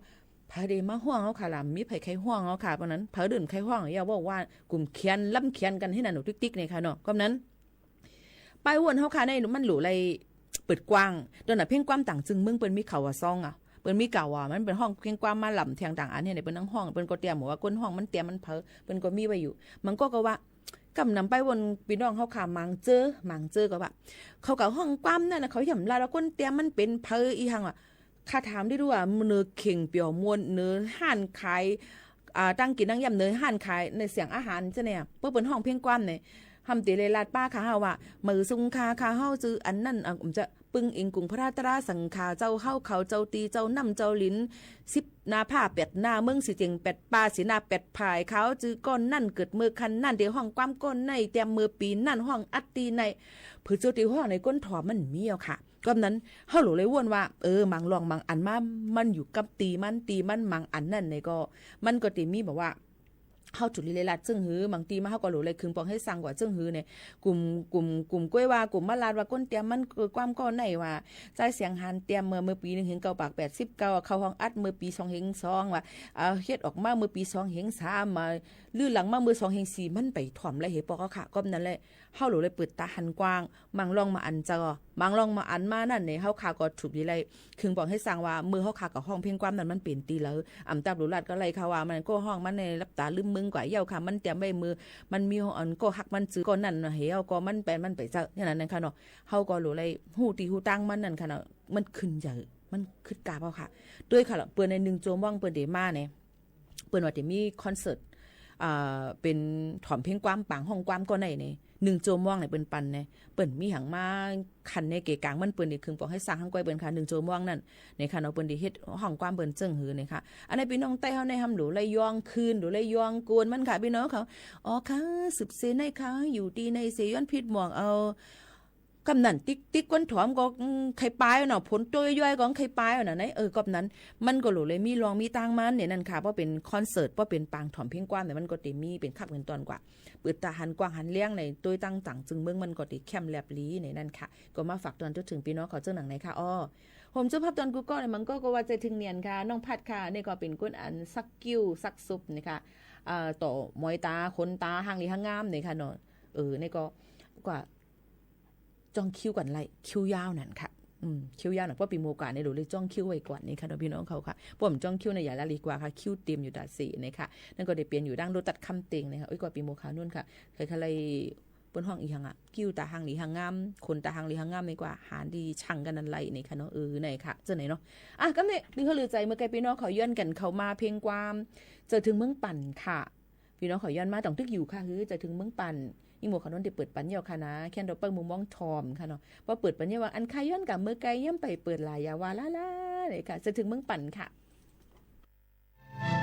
จึงไปเบิ่งซะ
ค่ะพ่อแม่พี่น้องเขาค่ะอยู่จำกันที่ในนะคะเมื่อได้เป็นวันขอบขบ55 ปีห้องปล่อยเซ็งเก้งใหม่นะคะเรดิโอไทยแลนด์เก้งใหม่อองตี49เซนตั้งประชาสัมพันธ์จังการเวงเก้งใหม่ที่ในนะคะในกลางในตอนเจ้าเป็นมื้อในปีหมู่เขานนมาได้มื้อ5 โมงกึ่ง6 โมงก็ส่งลูกที่ห้องเฮียนมาให้เอาก็ป่นมากันในนะคะ7 โมงปลายนะคะเฮาคาเลยไวสากะระวะนะคะอองที่อยู่ด้านเซาเฮาคาในนั่นค่ะเนาะยอก็ตาเหลียวตึกเป็นข้าวยามตีสังขาเจ้าเขานั้นกลับซ่อมวันเนี่ยค่ะเมื่อไกลเป็นดูเปิ้นต้านมือพองเฮาค่ะจัดรายการในนะคะเนาะนี่ก็ย้อนซื้อหาห้องไหวเสียงเฮาค่ะอยู่ลีกินหวานเนี่ยค่ะขึ้นอย่างหึ่งอยู่เป็นอ้อยก้อยซิซัมพี่น้องเขากว่าหึงนานเนี่ยนั่นค่ะยอก็เขาค่ะก็อยู่กว่าแต่ว่าถึงอาศักมันเอาเป็นเสียนนั่นขนาดเนาะ60ค่ะไหนแต่เหลียวนี่ก็อยู่ทั้งหลายๆปีอยู่ในนั่นค่ะอยู่ร่วมกันที่ในอย่าไปพุ่มมือพุ่มจานกันกว่าตั้งไรอยู่เป็นอ้อยก้อยซิที่ในก่อนเพิ่มมีลูกมีหลานเนี่ยค่ะมีวัดไทย เลยเฮียนไว้ที่เอสุดมันม.6 ในนั่นค่ะเนาะที่เอสุดมันเนาะม.6 ในนั่นก็สังเจินนำเลยสินั่นก็เตอร์แคมดีในก็เพราะว่าหมอลัดความใต้ปีเพนหมอเตรียมลิกใต้หมอเปลี่ยนภาษาความใต้เจมจึงในถึงพี่น้องเขาหมอเตรียมข่าวหมอลัดข่าวหมอไว้น้ำหนักขอความเพนเจมจึงในมาพึกการตีในแล้วก็ไปมาสืบเป็นผู้จัดรายการตีในกว่าไรเที่ยงในแต่เจอแต่คือไตเขาขานั่นในนั่นค่ะก็นั้นแหละเปิ้นเอา1ก้อไว้ค่ะนะเปิ้นเอาหลายก้อก็นั้นพี่น้องเขาก็ห่างแห่นกันไว้นะคะมีลูกมีหลานก็ในนั่นค่ะเนาะบ่ได้ถามลูกถามหลานค่ะก็ถามลูกค่ะอยู่นะคะว่าลูกต้องสนใจ5นี่ค่ะว่าแต่เหลียวได้ก็กำไต้ได้ก็ลัดไว้อยู่ลัดอยู่หมอลัดอยู่ปีเพี้ยนดีอยู่ถามว่าพอถึงข้าวนั้นมาต้องได้ว่ากันแทงกำนึงนี่ค่ะว่ายันเปิดสั่งยันผู้ว่านาการกันในนั้นเงินเหลือมันพี่น้องเขามันเลยนำมันเปิ้นนี่ค่ะให้การต่างตีเลยนำล้วนกับปานไปวนตะเหลียวนั่นเขาก็สำรวจเลยเงินเหตุการณ์นาการลีเงินต้องเลยนำจังนั้นค่ะเนาะก็นั้นเลยมันก็ได้ทางอย่างว่าปีโมเขาโดนเหตุการณ์ตีในเลยเงินนำหนามานำสังขะพี่น้องเขาค่ะมันเป็นการหาบการคุ้นนี่ค่ะอยู่เลยเจอหักนี่ค่ะเนาะยก็เลยอยู่มาจ้อมตีในดีกว่าต่างตีดังสีเลียนกับเหตุการณ์ต่างตีกว่าให้ลูกน้องเปิ้นนี่ก็สำไรอาซาก็สำน้ำป่นเนาะอ่ำไรนี่ค่ะเนาะสั่งเป็นไรก็เลยเหตุการณ์หังกวยก็เหลียวกวยเอาในนั่นค่ะเนาะนี่ก็หมอกลัดถึงพี่น้องเขาเนี่ยค่ะวางแผนกันให้ลีๆในนั่นค่ะก็วางแผนกันไว้ลีๆที่เหตุการณ์อีสังเกาะในนั่นค่ะผ่าดันเมื่อดังเพ่งกว้างมันหูถูกใจกันก่อนค่ะสืบห้องความเก่าในนั่นค่ะยิงเหล่าหนุ่มหอมห้องไว้เสขาวยิงโมขาวนั่นผ่าดันมือก่อนจองทุบกันเที่ยงค่ะเมื่อสุงค่ะ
ข่าวมารอแล้วใครจะติดตามคุณหมอต่อก็ภาค Facebook Live นะครับลาไปก่อนครับสวัสดีครับ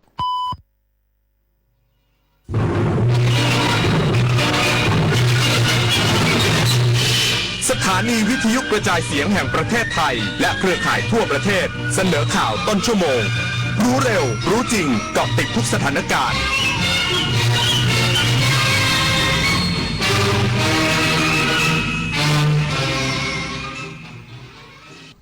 รับฟังข่าวต้นชั่วโมง 23 นาฬิกากับธราวุฒิวิชัยดิษฐ์ครับจังหวัดสงขลาจัดทำข้อเสนอการพัฒนากลุ่มจังหวัดภาคใต้ฝั่งอ่าวไทยในการประชุมครม.สัญจรวันที่ 8-9 มิถุนายนนี้อีกสักครู่กลับมาติดตามรายละเอียดครับเมื่อโลกเปลี่ยนคนต้องปรับทักษะใหม่ที่เป็นกุญแจสู่อนาคตโลกเปลี่ยนแล้วขนาดนี้เราจะตามทันไหมนะทันสิแค่ไม่หยุดเรียนรู้เพิ่มทักษะใหม่ใช้เทคโนโลยีให้เป็นเราต้องเริ่มยังไงอะก็เริ่มจากตัวเรานี่แหละคิดเป็นทำเป็นรู้เท่าทันสื่อและมีคุณธรรมไงล่ะพัฒนาคนไทยให้ก้าวทันโลกยุคใหม่ใส่ใจเรียนรู้สู่อนาคตที่ยั่งยืนเจ๊ดูดิทริปกระบี่3 วัน 2 คืนสวยมากราคาแค่นี้เองผมโอนเงินมัดจำให้เขาไปแล้วเนี่ยไหวปะเพจไหนเนี่ยโอ้โหนี่มันเพจปลอมชัดๆดูดิยอดไลค์หลักร้อยแต่คนเม้นสนใจเป็นพันปลอมอะไรเจ๊เขาส่งบัตรประชาชนมาให้ดูด้วยนะสมัยนี้เขาก็ขโมยรูปบัตรคนอื่นมาทั้งนั้นแหละไหนลองทักไปถึงเลขจองดิอ้าวมันขึ้นว่าไม่สามารถส่งข้อความได้อะจะโอนจองทริป เช็คชื่อบัญชีกับเว็บก่อนเสมอ ไม่งั้นจะได้เที่ยวทิปแบบนี้แหละถ้ามาจับไต่ AI ภาพและคลิปที่เห็นเป็นเรื่องจริงหรือ AI สร้างบางรูปบางคลิปก็สมจริงจนหลายครั้งแทบแยกไม่ออกแต่เดี๋ยวก่อนยังมีจุดที่ช่วยให้จับผิดได้สังเกตนิ้วมือบิดเบี้ยวผิดธรรมชาติใบหน้าสมมาตรเกินจริงผิวเนียนเกินไปเหมือนพลาสติกแสงและเงาไม่สัมพันธ์กันตัวหนังสือเพี้ยนเหตุการณ์เกินจริงจนน่าสงสัยก่อนแชร์ก่อนเชื่อก่อนตกใจหยุดดูให้ชัวร์อีกครั้งเห็นโฆษณานี้ไหมกู้ง่ายอนุมัติไวไม่เช็คเครดิตแถมได้เงินวันนี้เลยนะหยุดเลยนั่นมันสูตรโกงชัดๆกู้ง่ายอนุมัติไวไม่เช็คเครดิตเท่ากับโดนโกง 100%แต่เขาบอกโอนค่าธรรมเนียมก่อนแล้วได้เงินเลยนะนั่นยิ่งชัดโอนก่อนเท่ากับเสียเงินฟรีมิจฉาชีพในคราบเงินกู้หลอกผ่านแอปและโซเชียลสุดท้ายไม่ได้กู้แถมเสียเงินฟรีเช็คให้ชัวร์ก่อนกู้ทุกครั้งเซฟเงินเซฟตัวเอง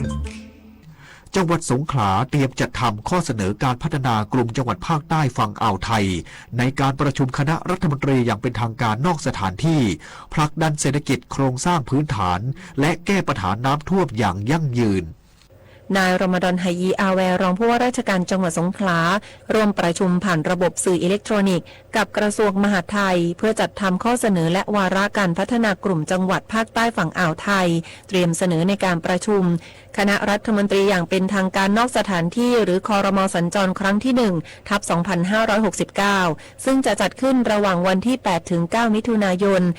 2569 ณ จังหวัดสงขลาที่ประชุมได้กำหนดทิศทางการพัฒนากลุ่มจังหวัดภาคใต้ฝั่งอ่าวไทยภายใต้แนวคิดปรับตัวสู่อ่าวไทยที่ยั่งยืนมุ่งรองรับการเปลี่ยนแปลงสภาพภูมิอากาศพัฒนาเมืองและพื้นที่เศรษฐกิจให้มีความยืดหยุ่นป้องกันอุทกภัยสำหรับจังหวัดสงขลาได้เสนอแผนงานเร่งด่วนวงเงิน50 ล้านบาทเพื่อพัฒนาเมืองอย่างยั่งยืนครอบคลุมโครงการป้องกันอุทกภัยพื้นที่เศรษฐกิจอำเภอหาดใหญ่โครงการหาดใหญ่ไลท์อัพส่งเสริมการท่องเที่ยวและโครงการมารีนโปรดักต์วอลเล่ยกระดับอุตสาหกรรมแปรรูปสัตว์น้ำพร้อมเสนอแผนพัฒนาโครงสร้างพื้นฐานระยะยาวรวม10โครงการวงเงินกว่า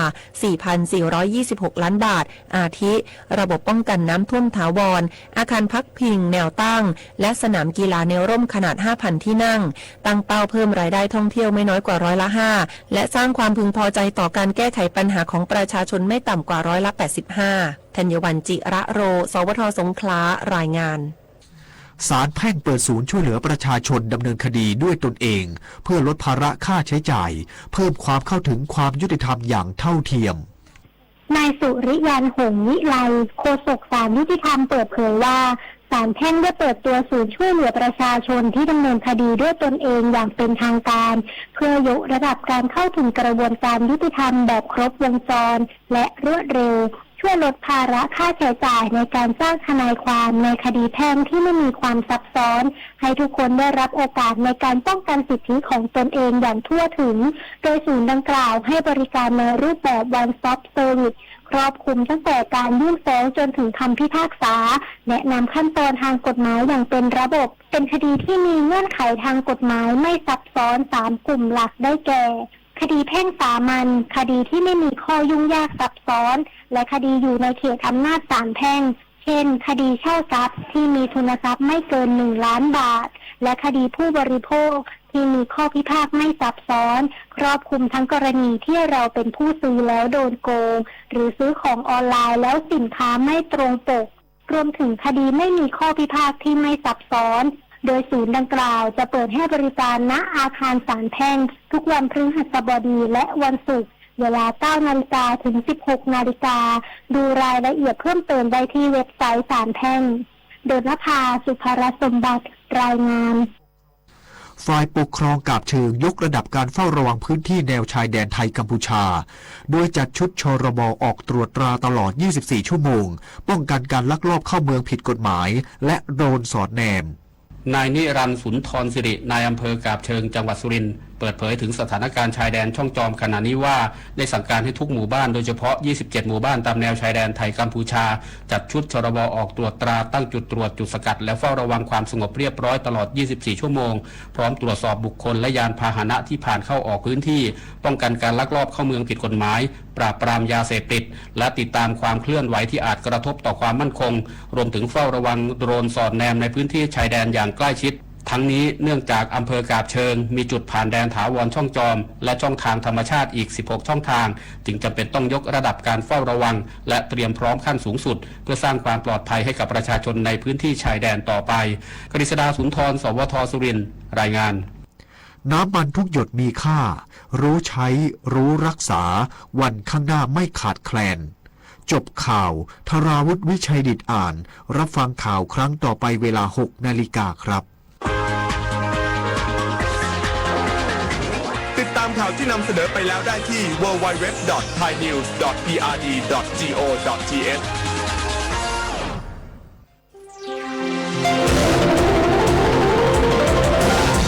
วิทยุแห่งประเทศไทยให้ความรู้กู้ความสุข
เ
3 นาทีกับอัยการแผ่นดินให้ความรู้กฎหมายคุ้มครองสิทธิประโยชน์พร้อมแนะนำช่องทางขอความช่วยเหลือจากสำนักงานอัยการสูงสุด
งานเหล่านี้ไหมงานสบายรายได้ดีทำงานต่างประเทศค่าตอบแทนสูงซ้ำรายกรณีที่เกิดกับผู้เยาว์มักมาในรูปแบบเพื่อนชักชวนค้าประเวณีหรือข่มขู่โดยทำให้กลัวว่าจะเกิดอันตรายต่อชีวิตร่างกายน่วงเหนี่ยวกักขังและอีกสารพัดรูปแบบหยุดคิดว่าการค้ามนุษย์เป็นเรื่องไกลตัวใส่ใจบุตรหลานและรู้ทันข้อมูลกลโกงเพื่อป้องกันการตกเป็นเหยื่อขบวนการค้ามนุษย์โดนแฮกข้อมูลรั่วลิงก์ปลอม ไม่อยากโดนหลอกแบบนี้ต้องฉีดวัคซีนป้องกันภัยไซเบอร์ด้วยการไม่คลิกลิงก์หรือดาวน์โหลดไฟล์จากแหล่งที่ไม่รู้จักไม่แชร์ข้อมูลส่วนตัวไม่ซื้อสินค้าออนไลน์บนแพลตฟอร์มที่ไม่น่าเชื่อถือใช้รหัสผ่านที่คาดเดายากติดตั้งโปรแกรมป้องกันไวรัสที่สำคัญต้องหมั่นอัปเดตและบอกต่อความรู้เกี่ยวกับกลลวงมิจฉาชีพอยู่เสมอมาร่วมสร้างภูมิคุ้มกันจากมิจฉาชีพออนไลน์ด้วยไซเบอร์วัคซีนกันเถอะค่ะจากเส้นได้สู่ผืนผ้าจากภูมิปัญญาท้องถิ่นสู่มรดกแห่งแผ่นดิน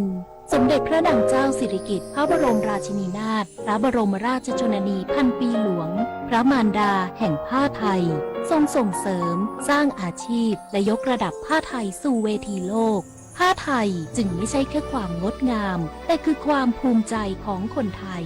ร่วมสวมใส่ผ้าไทยเติมเสน่ห์ความเป็นไทยให้คงอยู่ตลอดไปดูสิลูกเขาโอนกำไรมาให้แม่แล้วนะลงไป10,000เดียวได้คืนมาตั้ง15,000เลยเขาหลอกให้แม่เชื่อเพื่อให้ลงเพิ่มไงแต่เขาบอกว่ารอบหน้านะจะได้มากกว่าเดิมอีกไม่รู้ละกลโกงเดิมๆแต่เหยื่อหน้าใหม่เกิดขึ้นทุกวันผู้สูงอายุสูญเงินเก็บทั้งชีวิตเพราะถูกมิจฉาชีพหลอกให้ลงทุนผ่านแอปหรือกลุ่มไลน์ช่วงแรกจ่ายจริงเพื่อให้เชื่อใจก่อนปิดเว็บหนีหายอย่าให้ความหวังกลายเป็นกับดักรู้เท่าทันสื่อรู้เท่าทันกลโกง ระวังเพจปลอมขายสินค้าที่ไม่มีอยู่จริงหลอกลงทุนให้ผลตอบแทนสูงลวงให้รักแล้วหลอกโอนเงิน ทุกคนอาจตกเป็นเหยื่อ เพราะจุดอ่อนที่เร่งรีบ ขาดสติและความโลภ ถึงเวลาหยุดภัยไซเบอร์ก่อนที่คุณและคนที่คุณรักจะตกเป็นเหยื่อ ออนไลน์อย่างมีสติจำให้ขึ้นใจ ถ้ารีบโอนโจรยิ้มแน่นอน มาสร้างภูมิคุ้มกัน คนไทยป้องกันภัยไซเบอร์